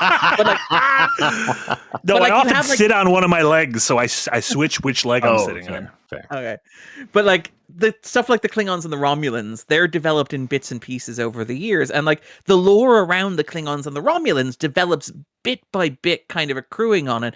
And you can watch a random episode featuring the Klingons and you will get everything you need of it. But when you try to put it in the context of like 50 different stories written by 40 different writers, your brain ends up doing interesting, fun things that should never be put on screen and should like never be like subjected to anybody who is not like you and does not enjoy talking about that stuff for several hours at a time. And my issue with like lore in so much modern media is that it feels like being trapped in a conversation in a pub arguing about this stuff, but you don't get to talk about it. Somebody just speaks at you for 40 minutes, which is not what that's the joy of those conversations, is you and somebody else hashing it out. It's not like sitting there while you get a lecture, Darren says ironically, as he lectures people on his opinion of lore. Well, the important thing is many writers, many filmmakers don't understand the difference between lore and story.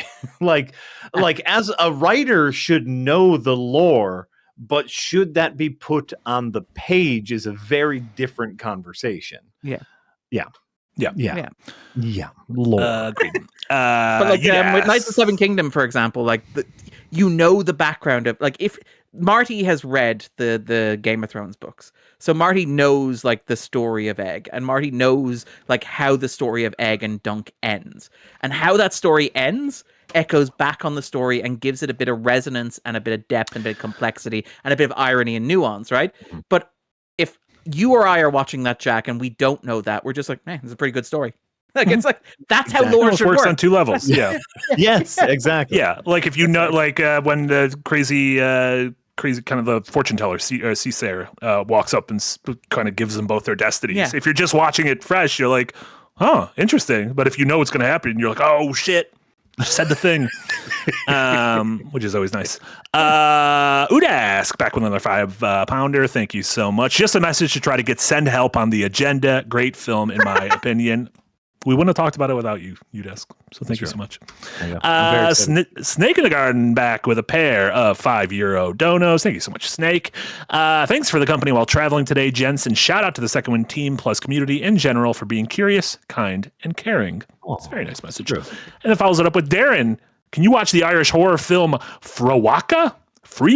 Mike Flanagan reviewed it on Letterboxd and enjoyed it, but I need your thoughts to know if I should watch it. I loved it so much. Oh, you know what it is? I don't know what this is. It is a slight controversy among the Irish speakers because we do not have a letter W, but it was felt that putting like B and H in that word would make it even more confusing. Oh, so it's like a Siobhan kind of thing? Yes, it's a Siobhan type situation, Frewaka. But like it's very good. It is like a good old fashioned like Irish horror. And again, Irish horror has had like a really great couple of years. I really liked Oddity recently, for example. Really, you saw Oddity, fantastic. I love that. Yeah, I thought Oddity was great. Yeah. Yeah. And then like The Hole in the Ground was good recently as well. Like basically, again, we're getting into kind of Irish pagan folk horror type stuff. It is in Irish, which is phenomenal as well. It's a great showcase for the Irish language. The Irish language obviously has its own complicated history we don't necessarily have time to go into now, but was largely erased by like the English settlement of Ireland. So like reclaiming that language is kind of important for us culturally. So expressing our art through Irish is like a really interesting, a really clever way of doing that. So like having an Irish horror movie that is in Irish and rooted in Irish like cultural historical traditions is just great. It's also just like a really well made like horror movie. It's a very simple, very basic, very similar to Oddity. It's like a woman goes to a remote place in Ireland and bad things happen to her movie. With like shades of like, again, pagan stuff, very kind of Wicker Man coded, very Kill List coded, very again like Hole in the Ground coded, etc. I had like the best time, and I think the ending is like really satisfying as well. So I would recommend it if you like a good moody atmospheric horror.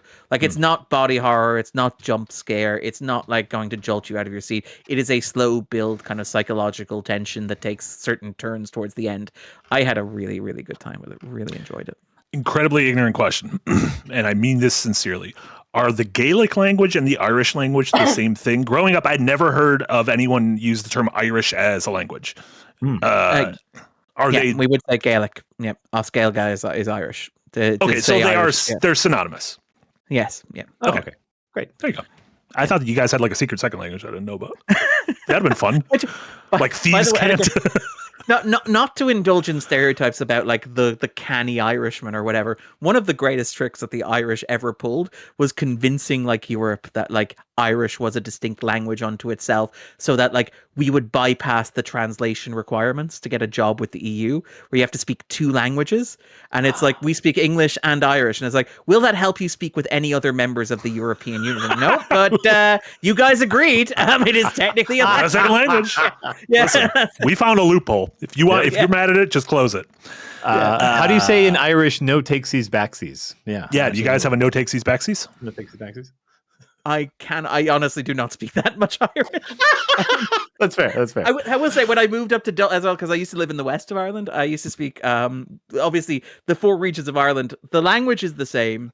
The dialect is very different. Sure. And I remember when I moved up to Dublin and I'd speak a little bit of Irish, I would always be like, they'd be like, oh, you're a bogger. It's like, we know, like, they could peg immediately that I was like rural, despite my like American accent, by the Irish that I spoke, which was kind of incredible.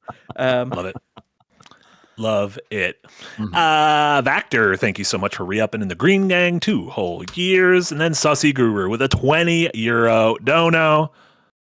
I'd like Darren to talk a little bit about E5 of Starfleet Academy.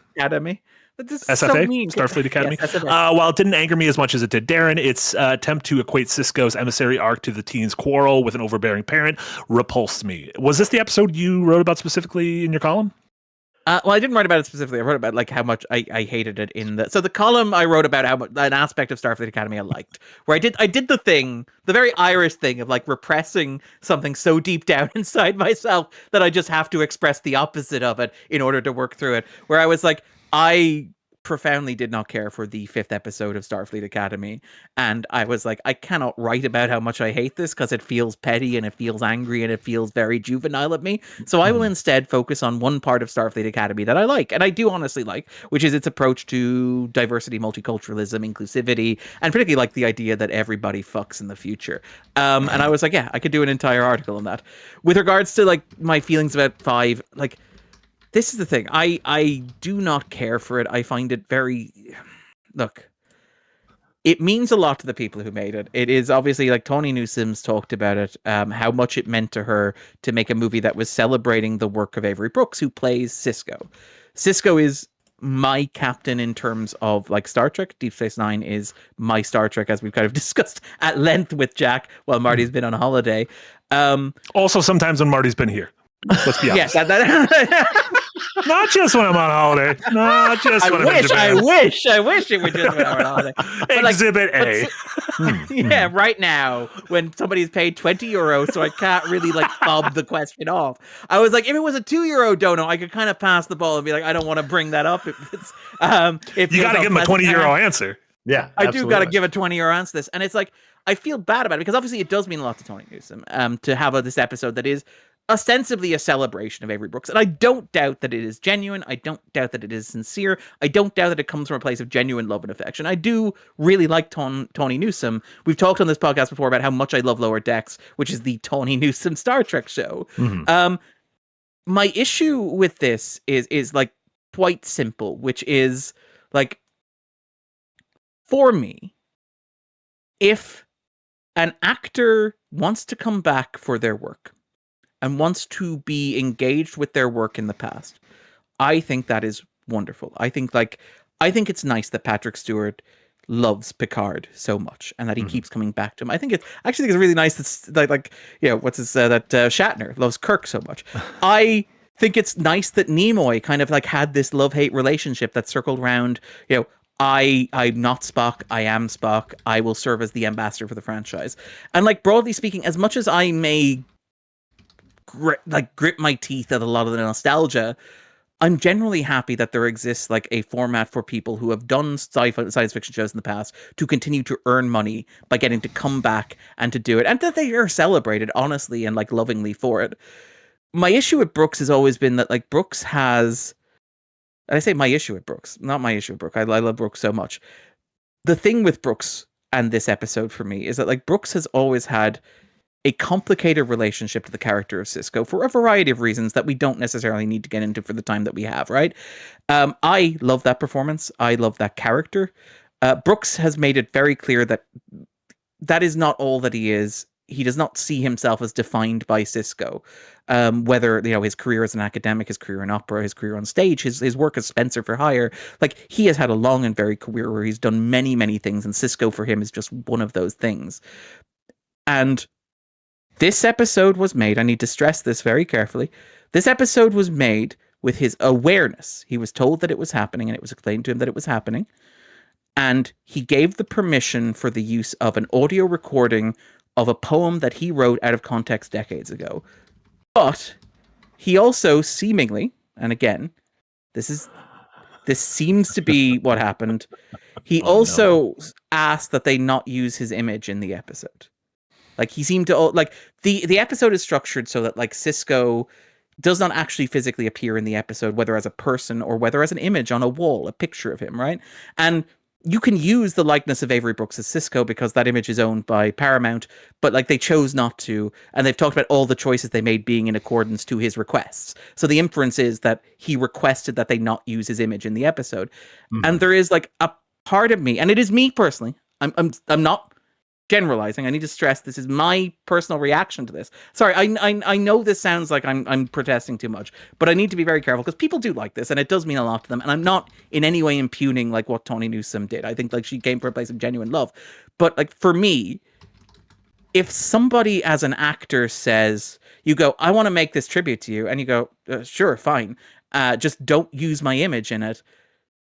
Maybe you go back to the drawing board and you don't do the tribute to them, mm-hmm. or you do a dedication to them. You don't build an entire episode around a person who does not want their image used in that episode.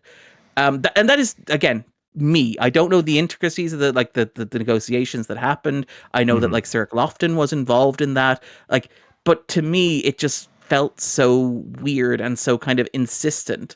Where like and maybe this is the Irishman in me, but if I'm told like, we want to celebrate you, we want to throw a party for you, and you're like, don't use my picture. I'd be like, okay, right? Like, message. Maybe we won't do a celebration to you. That's fine. Yeah. Not in a bad way. Not in a bad. Like we love you. You just throw cake in the garbage.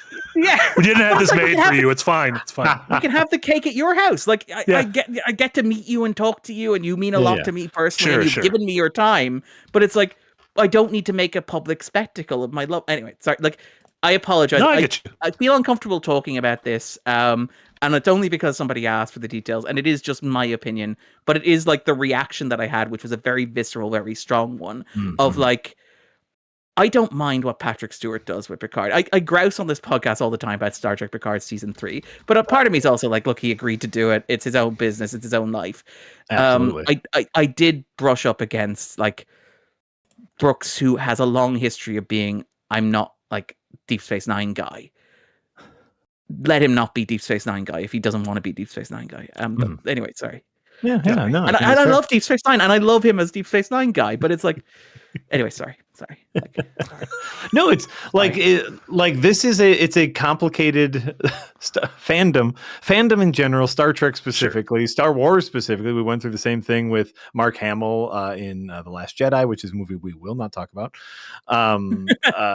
But like bringing characters back and like re-exploring them, and they're like the actors' relationship to the characters and fans' relationship to characters, and then fans who start creating within the world of those characters. It is a mess sometimes.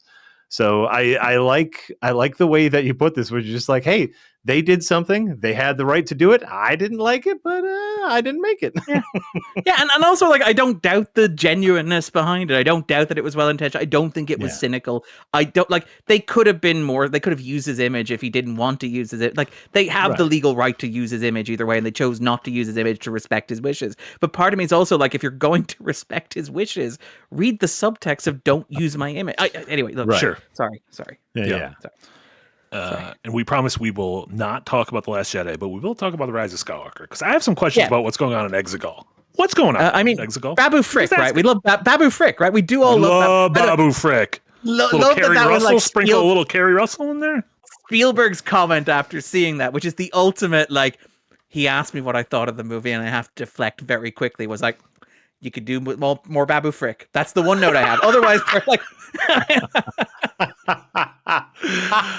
we love Babu. What if we name him Babu Fuck instead? Yeah. just get a hard R in this movie. That's the triple X. Yeah, I mean, we don't know what the Mandalorian and Grogu is hiding. To be fair, it seems like it's a Budweiser commercial from the Super Bowl. That's what it seems like. Did any of you guys see? Evan is doing advertisements with like gambling odds in them. Like, what a great time to be alive. We're in a nightmare. We're in a nightmare. Pure Pyro, get us out of this nightmare. €2. Have you guys seen Bubba Hotep? Speaking of Bruce Campbell. Yeah, I haven't seen it since it came out, but I remember really enjoying it. That was about the two guys in the old folks' home. Yeah, JFK and Elvis in the old folks' home. Fighting, You'll never guess monsters. Which is which. You won't. No, you will never guess. Jack, do you have? I feel like you would be a Bubba Hotep guy. It was recommended that I watch it a while ago. I'm a big Bruce Campbell fan. And then I saw a trailer and read the synopsis and decided not to watch it. Interesting, because the synopsis is what lured me to it. Like, I think it's a really great hook for a movie. It's a big swing. It's a real big swing, and I can see it falling real flat. So I was like, you know what? I'm just going to preserve my love of Bruce Campbell and not watch this.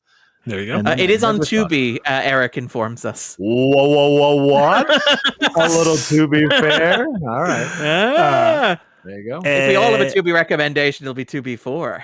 Well, we got Erickson. There we go. Boo-ray with a $2 dono. Thank you so much. Noah Bennett was my favorite Heroes character. This is the part of the show where we talk about our favorite horn-rimmed glasses. Father of the cheerleader. I don't know if he's his actual father. Hayden or Panettiere, is it Hayden Panettiere? Sure. Yeah. Hayden Panettiere. Panettiere, okay. Star of the hit video game Until Dawn, not the star of the hit film Until Dawn, although teased at the end of the hit film Until Dawn, so maybe we'll get an Until Dawn 2 that's Until Dawn and 1. Star of like Scream 4 and Scream 6, right? Where they're like, she didn't, you thought she died at the end of Scream 4, but fans like her too much, so she's back. That doesn't matter. Death doesn't matter. Save the cheerleader, save the world. Absolutely. Caleb, did I tell you about like Scream 6, where like at the screening of that, myself and another critic just locked eyes like desperately and sadly as they wheel out Mason Gooden, who's been stabbed 23 times, and he gives a thumbs up to the camera to say, "I'll be back in Scream 7, baby." Yeah. Truly a toothless movie. Truly a toothless movie. Caleb Dennis, thank you so much for the $5 stake. I'm only trying to rush through these because this is the rare thing we actually have a hard out. We actually we're just going to end the show at 2:30, regardless of if we're done or not. Mid-sentence, like Eric's going to. That's why I'm getting through the money first, because I feel less bad if it's like we don't get to talk about what we've been watching, because this whole fucking show's about what we've been watching. Now I'm just explaining the show, which is giving us even less time. Caleb Dennis. I will turn this podcast around so fast. Don't worry, guys. Caleb Dennis with a $5 dono has a question I'm sure we don't have anything to say about. Haven't listened yet, but thoughts on Darren Aronofsky's AI-generated YouTube series about the American Revolution? Not good, very bad, don't do it. Not good, terrible. It is wild how this guy has gone from... I think there was a point in my life he was one of my 5 favorite directors. 100%. Yeah, he was the face of independent American cinema. And like even last year, I loved Caught Stealing. I had a great time. I thought Caught Stealing was a lot of fun. Yeah. It's just like all of that goodwill goes in the shredder. It's like I'm the whale guy now. 100% of it goes in the shredder. Absolutely rest in piss. Great. Yeah. What does he do? Doesn't he have all those residuals from Pi and Noah? Those Snapchats that were like, I bought my second home with the Pi residuals. Really sad. John Arbuckle, thank you so much for a €2 dono. Comic Corner, are you an enjoyer of Garth Ennis's Punisher run? I love, by the way, that you're like, we're going to get through this so fast and let's Darren do a prop. People want what the people want. We don't even have, the thing is, we don't even have, if we just don't do the last segment, we don't have to do it. We've watched stuff. Exactly it. You're asking if I'm a fan of Gareth Ennis's Punisher. It's like literally hanging right up here on the wall. I will say, controversial take, I'm much fonder of his Marvel Knights run, which is, I don't know, I'm not talking into the microphone as I do this. No, you're not, but we can hear you. But yeah, I'm a bigger fan of his Marvel Knights run, which is the run that he did before he did Marvel Max or Punisher Max, which is like the goofy, silly, funny, like comedic run. And I quite like a lot of his miniseries, like Punisher Born, for example, or the Punisher Tiger one shot, or the Cell, those one shots. The Punisher Max series, which is generally regarded as like his masterpiece of like Marvel comics, I just find so relentlessly grim. It is such a bleakly nihilistic book that like every time I try to read it, I end up putting it down and staring into space for long periods of time, just going, as a species, I do feel like we are fucked.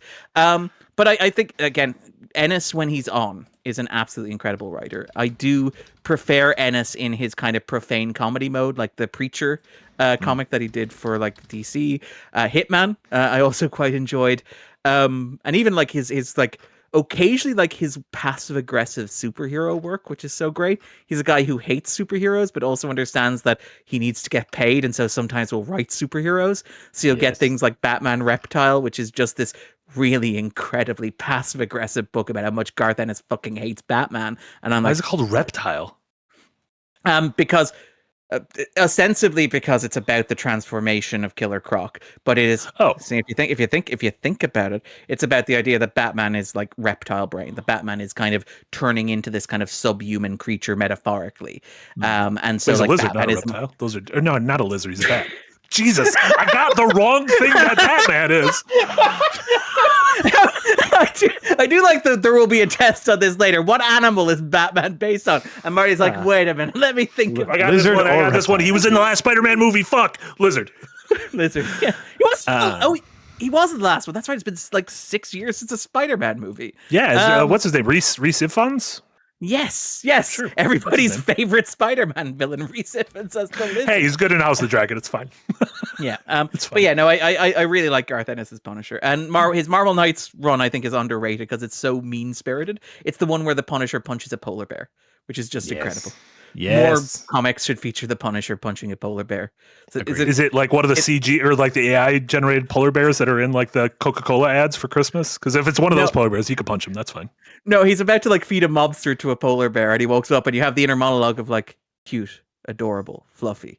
That won't work. And then he just punches the polar bear in the face and throws the mobster at him. It's beautiful. It's like perfect comics. Yes. Welcome back, Frank. Nick Knoll, thank you so much for a $10 donor. So I just found out that they're making an Animal Farm animated children's comedy starring Seth Rogen, and I need someone to tell me how I feel about it. I'm leaning towards horrified and or appalled. This is the one that's directed by Andy Serkis and distributed by Angel Studios, right? To make things even more complicated. Yeah. I mean, it's gonna be bad. It's gonna be bad. We know it's gonna be bad, but also everyone will forget about it a week later. So can I raise the possibility, accepting that it's gonna be bad? What if it's interesting? Look at the animation that Eric is showing on screen right now. That can't be real. That's not real. Is it real? This is. It's real. They live with us on Earth. I don't believe we're reaching Cars level logic of like, but who's driving the car? I'm like, this seems like this seems like we are skimming something off the top kind of movie, and everyone will forget about it. Yeah, I'm starting to become more and more suspicious of movies being tax schemes. Yeah. Mercy. There was some sort of a Ponzi scheme going on with Mercy, clearly. Laundering, money laundering. Yeah. Like, part of me is like, have you watched Serkis's Jungle Book? I didn't. No, I watched both. I watched him and Jon Favreau's Jungle Book. Like Jon Favreau's movie is better, to be clear, but Serkis's movie is so weird. Like that's why I'm so fascinated by this. It's like Animal Farm, like Angel Studios release, and you're like, oh, that's gonna be just pure trash. You're like, directed by Andy Serkis, and you're like, wait a minute, this could be insane. Yeah. All right, that's fair. Of the Andy Serkis of Venom, Let There Be Carnage fame, or did he direct a third one?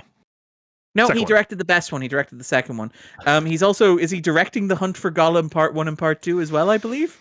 How have they not found fucking Gollum yet? How have they not found that little worm? By the way, here's the thing. This is why it's going to be bad, because that's going to be bad. I know he's done with He's done with interesting. He is now in full like I can see retirement. Give me all my money so I can be done. Nothing but respect for my Smeagol. Yeah. Nothing but respect for give me all my money so I can be done mode. Go Andy Serkis. Yeah. Just don't make me watch or think about any of this. Exactly. Sir Ian McKellen is apparently returning for The Hunt for Gollum. Boo. Boo. Boo. Boo. I don't know. I guess between that and Magneto money, it's just generational wealth. That's Doesn't fine. he not have any children? Like, it's like... No, we bury it somewhere. He probably likes those hobbits. Give that them. I like the idea of you should just bury me in fat sacks. Right. Fucking boo. Gay Bear Ray plays. Thank you so much for $2 Canadian. Darren, Jack, thoughts on War of the Stars? I'm not going to say anything because I wasn't named. I don't know if Googling that know what right War of now. the Stars is, which I feel bad. Is that supposed to be like a Star Wars goof? It's a TV series, apparently. Oh, interesting. I'm seeing that's a TV Charlie thing. Sheen. I'm also Martin Sheen. seeing. So that was a 1987 to 1988 TV series. I'm also seeing a 2024 YouTube video called. This War one of has the Michael Stars. Jordan in it as himself. Ooh, I like Michael Jordan. As himself. I don't know what War of the Stars is, so I do apologize. I feel bad. I do feel bad. Sorry. There you go. Vactor, you know what? There's a million things out there. We don't have to feel bad about not knowing what certain things are. I know, Great. but they asked, and I feel bad that I can't answer. Yeah. Vactor, thank you so much for a $5 dono. Explaining things that happened in the game while watching the show really makes my partner so happy. Leaning over during Fallout and being like, "You're never gonna guess who Robert House is. Yeah. House always wins. Just shut up and let me watch my show." It's a bit when you have to pause. Like I get this watch. I used to get this watching period dramas with my partner, where we just like they'd pause and they'd be like, "So just so you're aware, here's the entire 3 like generation deep family tree you need to be following." I don't want like, to know this that. is great. I'm kind of like I like the presentation and I like that you did a PowerPoint. I really admire your commitment to this. I did have to do that when I was watching the Game of Thrones TV series. I'd have to pause it and be like, "What the fuck is? Who are those people?" Like, there will be like when they mention names, I'll be like, I just have to Google that and just make sure I understand who that is. I think that's also just called bad writing. War of the Stars is a grindhouse edit of New Hope that says you would both like it. Gay Bear Ray plays. I like Star Wars. Star Wars is literally one of my favorite things in life. Jack is done with Star Wars. Jack wouldn't like any Star Wars. If you have Star Wars things, you could tell me about them. Yeah. I like how that Marty feels. It's like I get I've become the guy. If you hear Star, you're like, he's probably not gonna give a shit about the thing. But I like A Star Is Born. Yeah. And Star Wars. Those are the 2 Star things I can think of. Battle Beyond the Stars. That was just 7 Samurai. I like that. Star 80. Like a big fan of Star 80. Star 80. Starfield. I put 300 hours into Starfield. I did not. I watched 2 hours of that game being played in front of me on a stream, and I never thought about it again. I do love the idea of Marty being the world's biggest fan of Star 80, the movie in which Eric Roberts is the sweatiest man who ever lived and the most horrible human being. I do love sweaty dudes, and I like Eric Roberts, so this sounds great. And nothing Eric Roberts has ever done has been totally fine. Boo-ray, thank you so much for $2 dono. Avery Brooks was in The Big Hit, a fun movie in my opinion. I think that was a Mark Wahlberg action movie in the 90s. And there was a while where like by like a Hong Kong director who like made good stuff beforehand. Yeah. I've never seen it. I just kind of know about The Big Hit. There was a while in like the late 90s where he did a couple of films. I remember being very good in American History X, for example. And like I am the one person in the world. Yeah. Avery Brooks. Very convincing. Yes. Thank you. He was so good. I spent years thinking that was Edward Norton. I thought that was Ethan Suplee. Wow. And I believe he was also in was it 15 Minutes, which is a movie that like everybody hates, but I will always have fond memories of for like my granddad loving as well. So like shout out to Avery Brooks's film and television career. I love the man so much. I think he's an incredible performer. I really do love him. Sorry. And Eric has started the passive aggressive countdown. Oh, incredible. Oh, that is actually nice. That's helpful. I think that's helpful. We got plenty of time. Famous last words. We got plenty of time. We got plenty of time. Mindiel with a $2 dono. Thank you so much. Balto. That's a film. Iron Giant. The Aristocats. The Aristocats, specifically. They're throwing topics at the wall, just like, huh? Balto? Huh? Turning the lever, being like, what do you guys feel about Baltos? A Balto segment? No? we can make Nick and Jenna wait. It's like, it's fine. And then Snake of the Garden back with a €2 dono. Thanks, Snake. One line answer only. What's your go-to burger order? Are you a burger boy, Jack? I mean, I love a burger. I don't understand. What's your go-to top? Well, if you go to a Fuddruckers, how do you want that burger? Okay, here's gonna be my controversial opinion. Like, if I'm going to a burger place, like, I'm getting a good burger. Obviously, we just want that meat. We just want that meat, that cheese. I am a mayo and lettuce on top kind of guy. I actively dislike ketchup. I think ketchup is the most disgusting condiment ever to exist. It is sugar paste that belongs nowhere near meat, but a little lettuce, a little mayo adds a little light crunch, adds a little creaminess. So lettuce and mayo, that's what I got. Is there cheese on it? Yeah, there's cheese on it. Okay, that's let us insane. celebrate the That is an burger. insane hamburger. What do you mean it's an insane hamburger? Just lettuce and mayo? And meat and cheese. That's beautiful. That's all you need. It's a basic hamburger. It's the most basic hamburger. Yes. That is not the most basic hamburger. That is not the most basic hamburger. Ketchup and mustard are the most basic hamburger. But I Fuck mean, your bread ketchup. and meat is the most basic hamburger. I mean, I guess so. Yeah. Man is the most basic hamburger. Absolutely. Fuck your ketchup. It is super disgusting. This is insane. Here's the thing, and okay, to go further, tomatoes only exist to add to the juiciness of the burger, which means if you need a tomato, your burger isn't fucking good enough. Get it out of here. Maybe, you know what? Maybe a pickle. I'll be down with some pickle. Maybe some onions if we're feeling crazy on it. Some grilled onions, some like caramelized brown onions. I'm down for that. But I'm just going for the basics here. I like, by the way, that this was a one-line answer. We got into the philosophy of burgers. Because I was not expecting. That was an insane answer. That's why. It's a perfectly normal burger order. Little mayo, little lettuce. Jack, everyone in chat thinks it's crazy. No one is standing with you. Someone stand with me. What is? Don't worry, Jack. They'll catch up to you eventually. Darren, y'all got burgers over there? I have 2 kids. I've never known what a condiment. I like my that. God! That's very good. I like. It's really that. good. Yeah. Jack still does, in fact, have the sauce. Oh my God! I think it was really good. Never mind. I think your burger order is just fine. I have no objections. In terms of my own personal one, and again, this is why Darren will be dead by the age of 40. It is a burger, a bun, barbecue sauce. You mentioned caramelized, grilled, fried onions, preferably, and 2 streaky bacon pieces on top of it. Baby. Yeah. I like all that. I'm not crazy about bacon on burgers. I've done the bury it with my fat stacks. They're just stacks of the fat that's been run off my burger. Your own iron lung. Everything's an iron lung when you think about it. That's great. Yeah. For me, I'm big on ratio. You need a good ratio of bun to meat to sauce to others. And so if anything's too lopsided, I don't like a burger where like I have to unhinge my jaw like an anaconda. Yeah, I don't need that. But yes, cheese, onions, either chopped or grilled.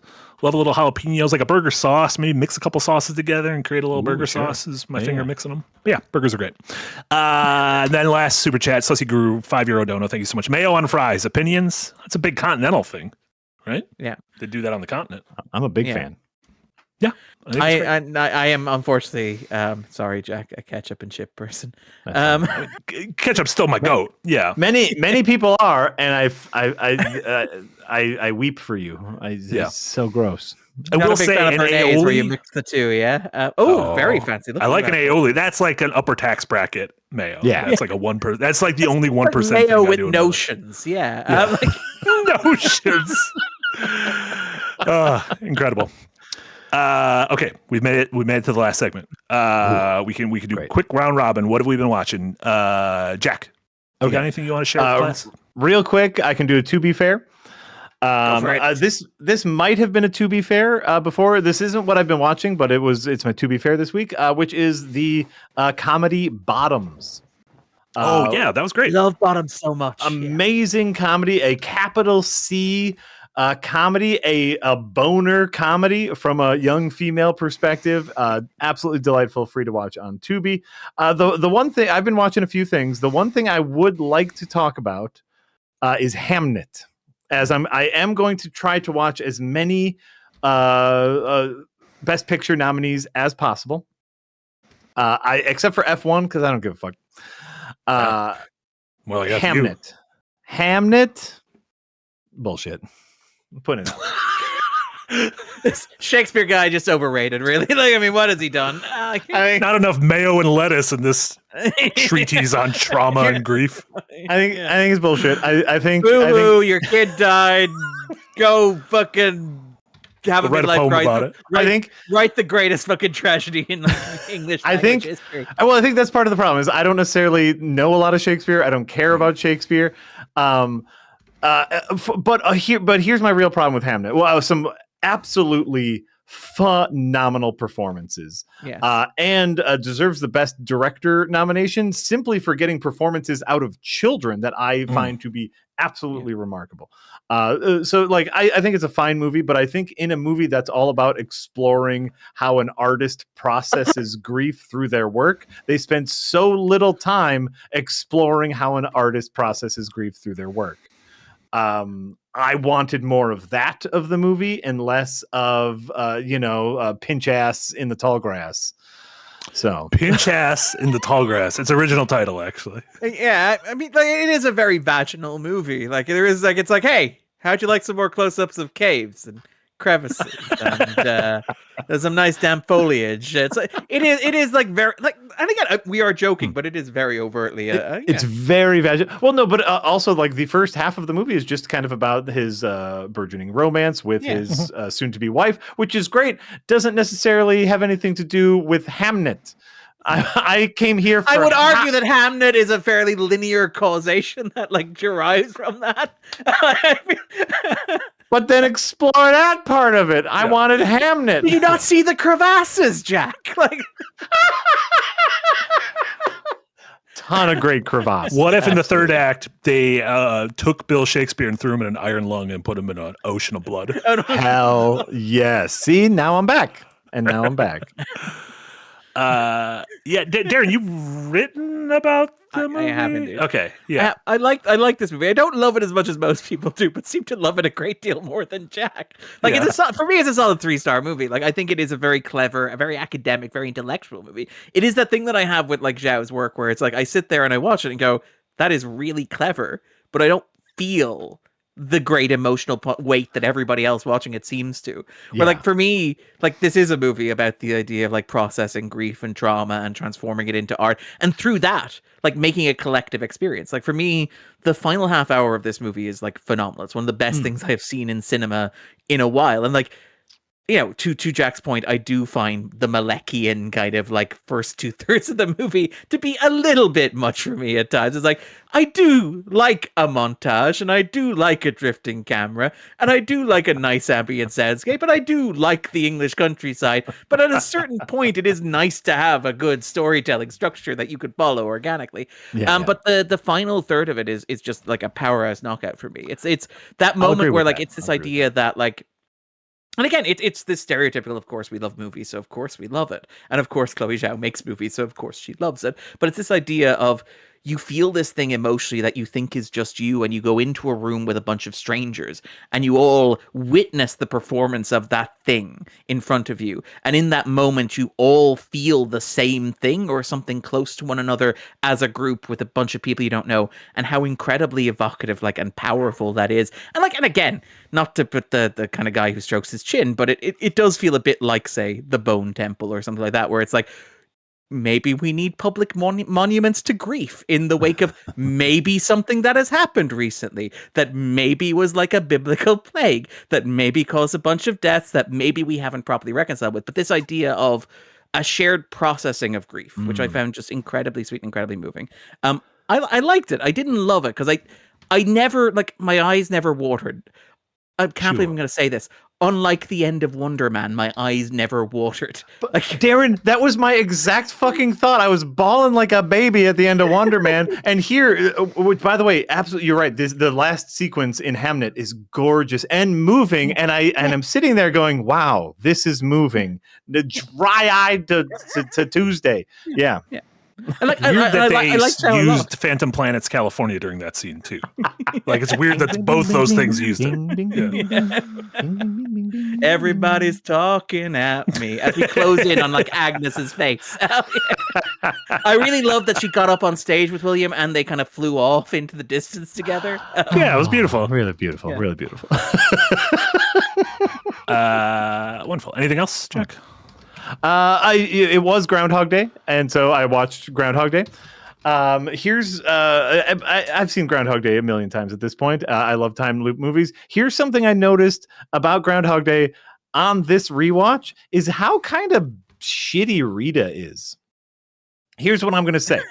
If y'all remember Groundhog Day, that sequence in which Bill Murray is essentially trying to date rape Rita, and like he's trying to create the perfect environment to have sex with Rita, right? And so he's lying and he's manipulating her and he's like gaining information on her in order to have sex with her. During that sequence, they toast their drinks, and Bill Murray, knowing that Rita loves the groundhog, knowing that they are there the day to celebrate the groundhog, says to the groundhog. And what does Rita say in return? She rolls her eyes, looks dismissively, and goes, "I always toast to world peace." Oh yeah, that is such a gross. Like, such a. If anyone said that, I'd immediately be like, fucking, I'm done with this lady. Immediately, it's like, what's up your ass, lady? Yeah. I'm sorry that I didn't get a gold medal in the suffering Olympics with you. Let me just can I get a Nobel Peace Prize in a day? Yeah. Right? Similarly, there's that scene after Bill Murray kind of like gives into the gluttony in which he's shoving all the food in his mouth, and then Rita recites like that poem calling him a wretch, and it's like, what the fuck is wrong with you, lady? Yeah. Very passive aggressive. This very passive aggressive. In any case, it's a wonderful movie, as it is, and that's really that's the things I've watched. Radical. Yeah. My only other big thing that I know, Darren and I have been watching Night of the Seven Kingdoms. We're up to episode 4. By the time the next episode is, the season should be done, I think. Right? Because we got 2 more episodes. 6 episodes. Yeah, that's right. So we'll be able to catch up on the whole season. I'm loving it. I'm liking Jack it. Can read his graphic novel. Jack will have to graphic novel. I don't even know if the show is based on the graphic novel. I don't know. I don't know if the show's even based on it. Nothing makes sense. There'd be fitting in this. Is there like a huge dong in the second chapter of the graphic novel? Because let me tell you, there is a alarmingly big dong in the second episode of this. I'm liking. It's very well. I don't even know if it's floppy. It's just kind of. It's like an elephant. It has its own gravitational. Kind of feel. Yeah. It's load bearing. It's. Jesus. It's just really good. I'm enjoying each episode more and more than the last. The half-hour runtimes of them fly by. The characters are incredible. I love the self-contained nature of everything is set in this single dingy-ass field that attorney's being held in. There's a hype moment at the end of the 4th episode when they use the Game of Thrones song and it pays off. Like, it isn't annoying when they use it, and I'm just really looking for. I've read the first 2, I think, novellas of Duncan Egg, so I know how this is going to end. But really excited to see how the season ends, and I'm all aboard for the show as long as they want to take it. Including they were joking, I think, they're like, we'll do a few seasons and then wait 10 years and come back and do a few more seasons, because like the story of Duncan Egg is like over the course of their lives, like Egg becomes like an adult, and so they're like thinking about boyhooding it. It's never going to happen, but. I appreciate the thought. Or like the 7-Up series. The HBO offices and just being like Richard Linklater's Boyhood, but Game of Thrones. Do you think we're going to exist in 20 years? HBO says. We'll all be a part of the model Sarandon company. is sitting in the corner, just like wiping up after his lunch. Just like... And yeah, Darren will have another episode of The Backdrop that him and Jesse put together in 2 weeks. The next episode will be on Night of the Seven Kingdoms. Red. That was it. Which is great. Yeah, great. That was it for me. Darren, did you have any things on your Just plate? to run through it very quickly because we're under a lot of time pressure. I rewatched Silent Hill, the 2006 movie, which is a movie that does not make any sense whatsoever, has no narrative cohesion, has a really clunky third act where everybody explains everything that's happening in a way that does not make any sense with regards to what you've actually seen in the movie. But it's actually like a really atmospheric, really well directed. I think one of the reviews, maybe it was Rolling Stone, described as the best looking bad movie ever made, which is maybe a little unfair on the movie, but it is like very rich in atmosphere. It has memorable visuals. I was quite charmed by it because we had the conversation about Return to Silent Hill last week, and I was like, I remember kind of liking Silent Hill, so I should go back and take a look, and I thought it was fine. Like it is. I always say it's like a perfect great movie if it's on in the corner at a bar. And the sound's not on. You're looking at it, and you're like, "Oh God, Pyramid Head ripped that lady's skin off. That's gnarly." Yeah. And again, like it is a movie like based on a Japanese video game directed by a French filmmaker, like just based on American culture. So it is so steeped in Americana, where it's like she goes from the bowling alley to the school to like the weird church that is the center of absolutely everything. There is a real sense of like people who are not American but have absorbed American culture being like, we can make a horror movie set in America, which is really fun to watch. Like it is very much like an exercise in anthropology. And I think, to your point, like visually, it is much more interesting than it is narratively. In terms of other stuff I watched, because of the release of Wuthering Heights this weekend, I just like speed ran a whole bunch of like Wuthering Heights adaptations going back to like 1939. So just to run through them very quickly, 1939 movie is not great, but it is kind of like every adaptation of Wuthering Heights is not adapting the book, because the book is unadaptable in feature film form due to several tonal structure and narrative decisions that are made that make the book what it is. It could probably be adapted as a TV show.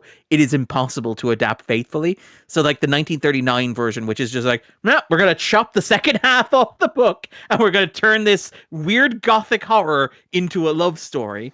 And that kind of like crystallizes every adaptation that follows, where you have the like 1970 version starring Timothy Dalton, which is, and I'm not saying this as a plus or a negative, but surprisingly incest forward as far as Wuthering Heights adaptations go. You have the 1992 version starring Ralph Fiennes in his feature film debut, which is kind of incredible. Like it's the role that got Ralph Fiennes his role in Schindler's List, where like Spielberg was like, this is the guy, and kind of like set in motion his career. It is terrible. It is also the most faithful adaptation of the book. It is the one film adaptation where they're like, we can adapt all of the book, and then you watch it and you go, I understand why that was a very bad idea. Yes. Shouldn't have done that. Yeah. I understand why no other, like, the movie's like, no other adaptation has ever attempted this. And at the end, you're like, yeah, I can see why. We're getting there with Dune. We're getting close to there with Dune, being like, ooh, what's going on here? Yeah. Can we push it past that point?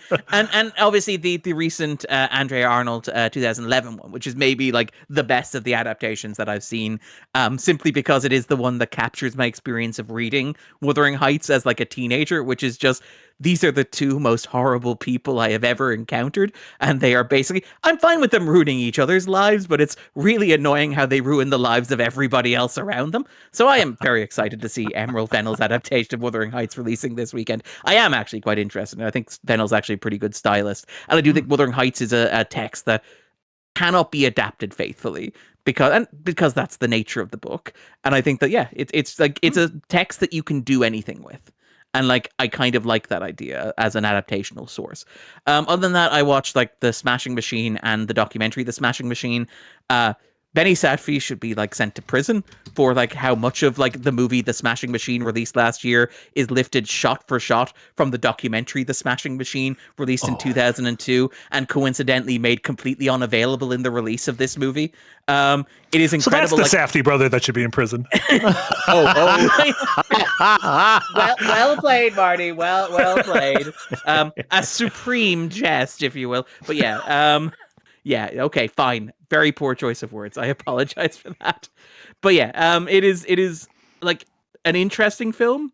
It is very interesting that after he broke up with his brother, Benny made a movie about like several sets of people who should be together or want to be together but cannot be together and cannot make it work.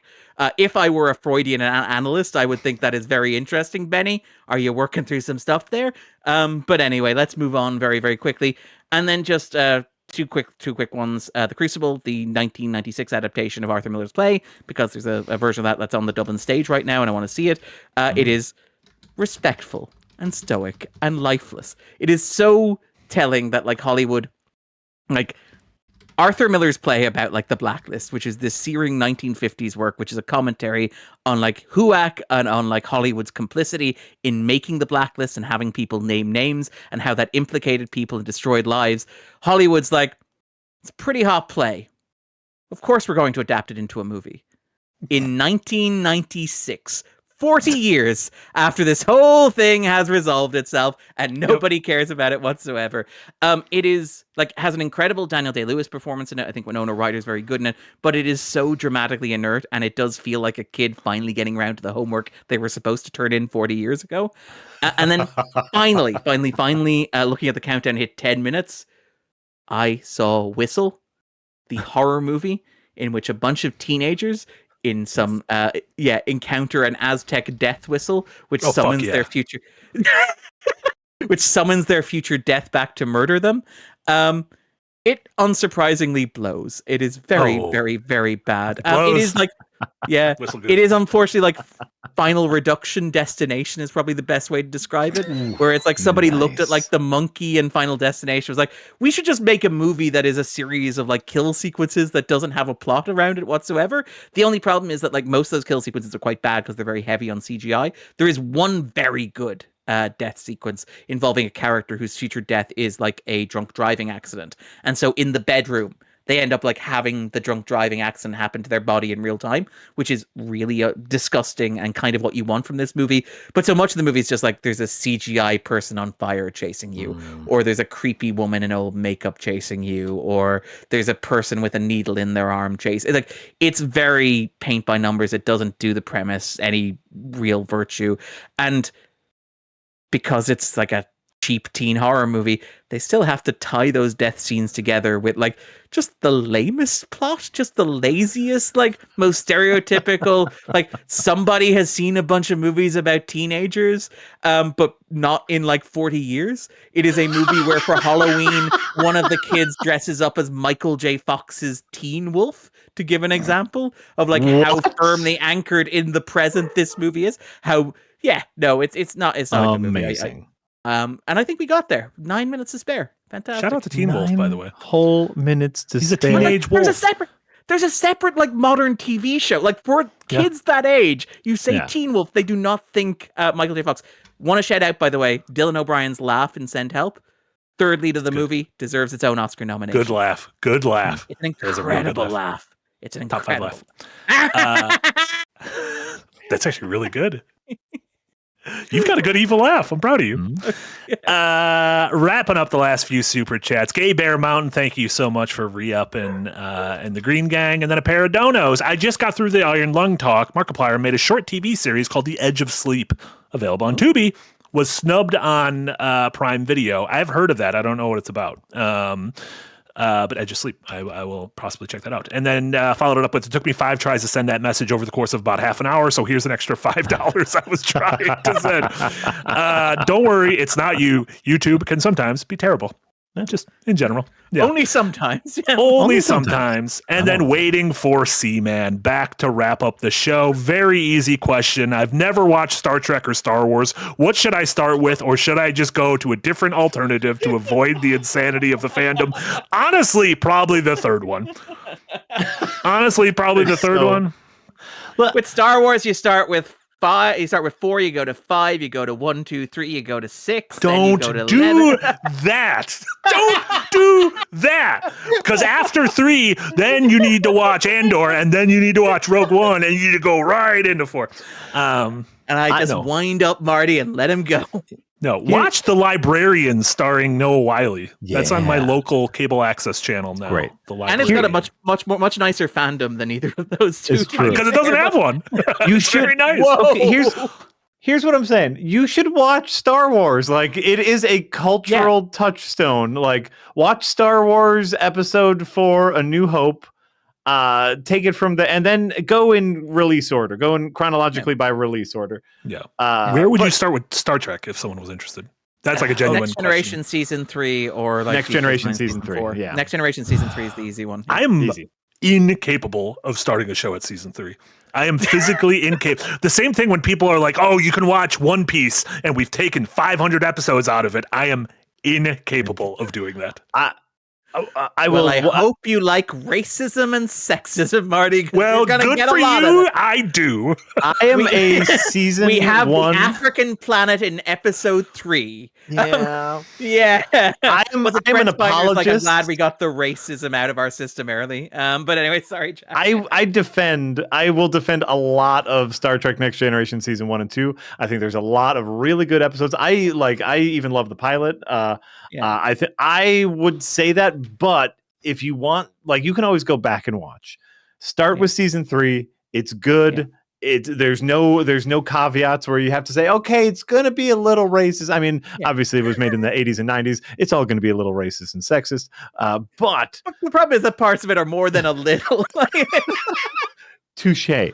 Start with season 3 of Star Trek, or do what Marty said and just nope out of all of it. Being out of it is phenomenal. I just get to like not exist in that world anymore, though they are cultural touchstones. So if you want to like have conversations. I love that Jack is like Linda Little, thriving on his little island. He's like, I may never go back to society. Honestly. I'm having to make that decision for myself with Star Wars because there's so many new Star Wars things coming out. Will I ever watch it again? And like part of me is like now wants to be stubborn and say, no, I will never watch a new Star Wars thing until death becomes me and I no longer have to worry about it.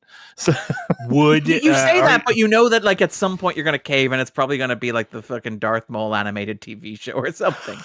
Like, you're not gonna go see Mandalorian Gugu? It's not gonna be like Andor. It's not gonna be like Andor or like the good stuff. It's gonna be like no. Marty, I just had the urge at 3 a.m. It was the Mandalorian that was the final nail in the coffin. That was the thing when Luke Skywalker came in at the end of season 2. That's when I said, this sucks so bad I can no longer watch any more Star Wars. Well, how do you feel about Bubba Hotep? Bubba Hotep? Are you more likely to watch Bubba Hotep or Andor? I will watch 10 years. Bubba Hotep is Boba Fett's brother, right? That's how this works. Bubba Hotep. In the next couple of months, I might watch Bubba Hotep. I fucking thought you were going to say Andor, and I got really excited. I was like, I'll do a rewatch with you. I'm out, Marty. I'm out. 3 minutes and counting, like 3 minutes and 50 seconds. People. You know what, Michael? What is that even counting to? It's 2:21. I presume like Eric needs like 5 minutes to switch across the screens. I also feel like it's moving quicker than a second. Eric's like credits. Oh, credits. I like the way your conspiracy theory. That's like, oh, that's not a second. One Mississippi, two Mississippi. No, that is Eric's fault. At one point, it was moving faster than a second. I know it. Yeah. I know that's true. We made it to the end of the show. I'm incredibly proud of all of us. I hope that answered your question. Waiting for Seaman. Jack, what do you have going on? What should folks know about in your neck of the woods? Eric is typing in all caps. That's where we are right now. You have a video meeting in 8 minutes? I thought that was at 3:30. That is at 3:30. That's in an hour. That's in an hour, Eric. That's in an hour and I'm not even in that meeting, and I know when the meetings are. But no, we should wrap at a reasonable time. Okay, so I'll be back. I'll be back streaming on Thursday. Jess Hoops and I are making some really great progress during doing a full Dark Souls 1 playthrough and not getting distracted, even though Mugenics is out and I want to play Edmund's new game. I desperately want to play and stream Edmund's new game, but I'm close to finishing Dark Souls, right? Oh yeah, probably. I feel like you were in like Lost Isleth last time I saw you. Yeah. This week or next week we will be done with Dark Souls. But So that's on Thursday, and then just keep an eye and an ear out for Adventurers Now, which will happen sooner or later. We are in the midst of editing and animating season 5 of Adventurers Now. Go rewatch all the old episodes because it's great fun. And no timetable and no spoilers. But if you enjoyed the return of Battle Masters, there will be more Battle Masters in the near future. You're not going to have to wait like a very long time. That's true. We are recording our next episode. Right Somehow Battle Masters has returned. Darren, how about yourself?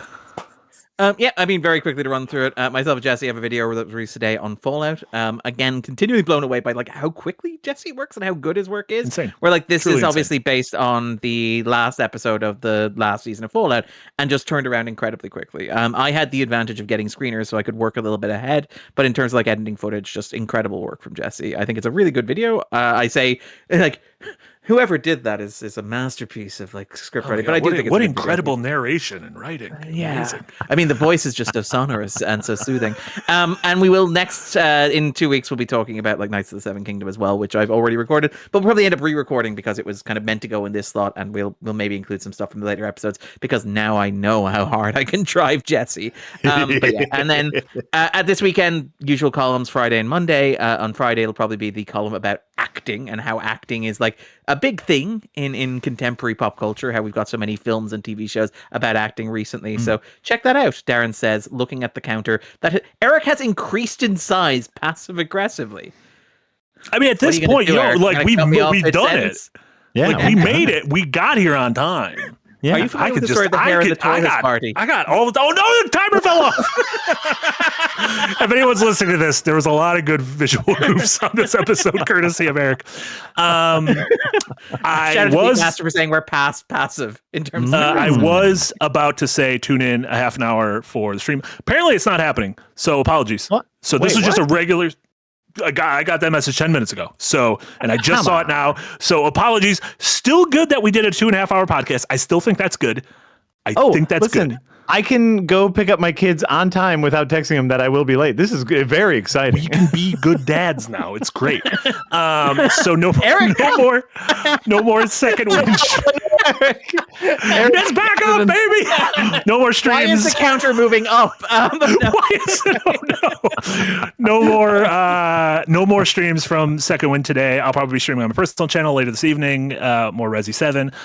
Tomorrow we'll have normal streams. I believe Nick and I are going to be streaming tomorrow night. Casey's still out, but we'll be back in that slot. I'm going to be playing some Bowser's Fury because it's the 5th anniversary of Bowser's Fury, and I wrote a column today about how I literally think it's the greatest Mario game ever. I guess greatest 3D Mario game ever. Made you say Wowzers Castle. It made me say why. It made me go Wowzers for Bowsers, which I never thought that would happen. Wazzers for Brazzers. That's a porn thing. Shouldn't say Wazzers for Brazzers.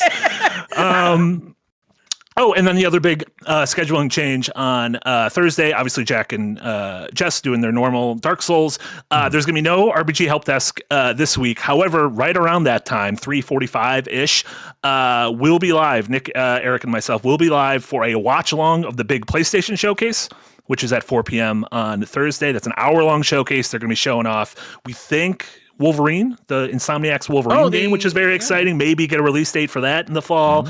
All sorts of other stuff. So we're going to be doing a live watch along of that, immediately parlaying it into an episode of Firelink right afterwards. So Firelink will be a little bit earlier in the evening. It'll be coming in hot. We'll be coming in real spicy. Nice. Just like a fire.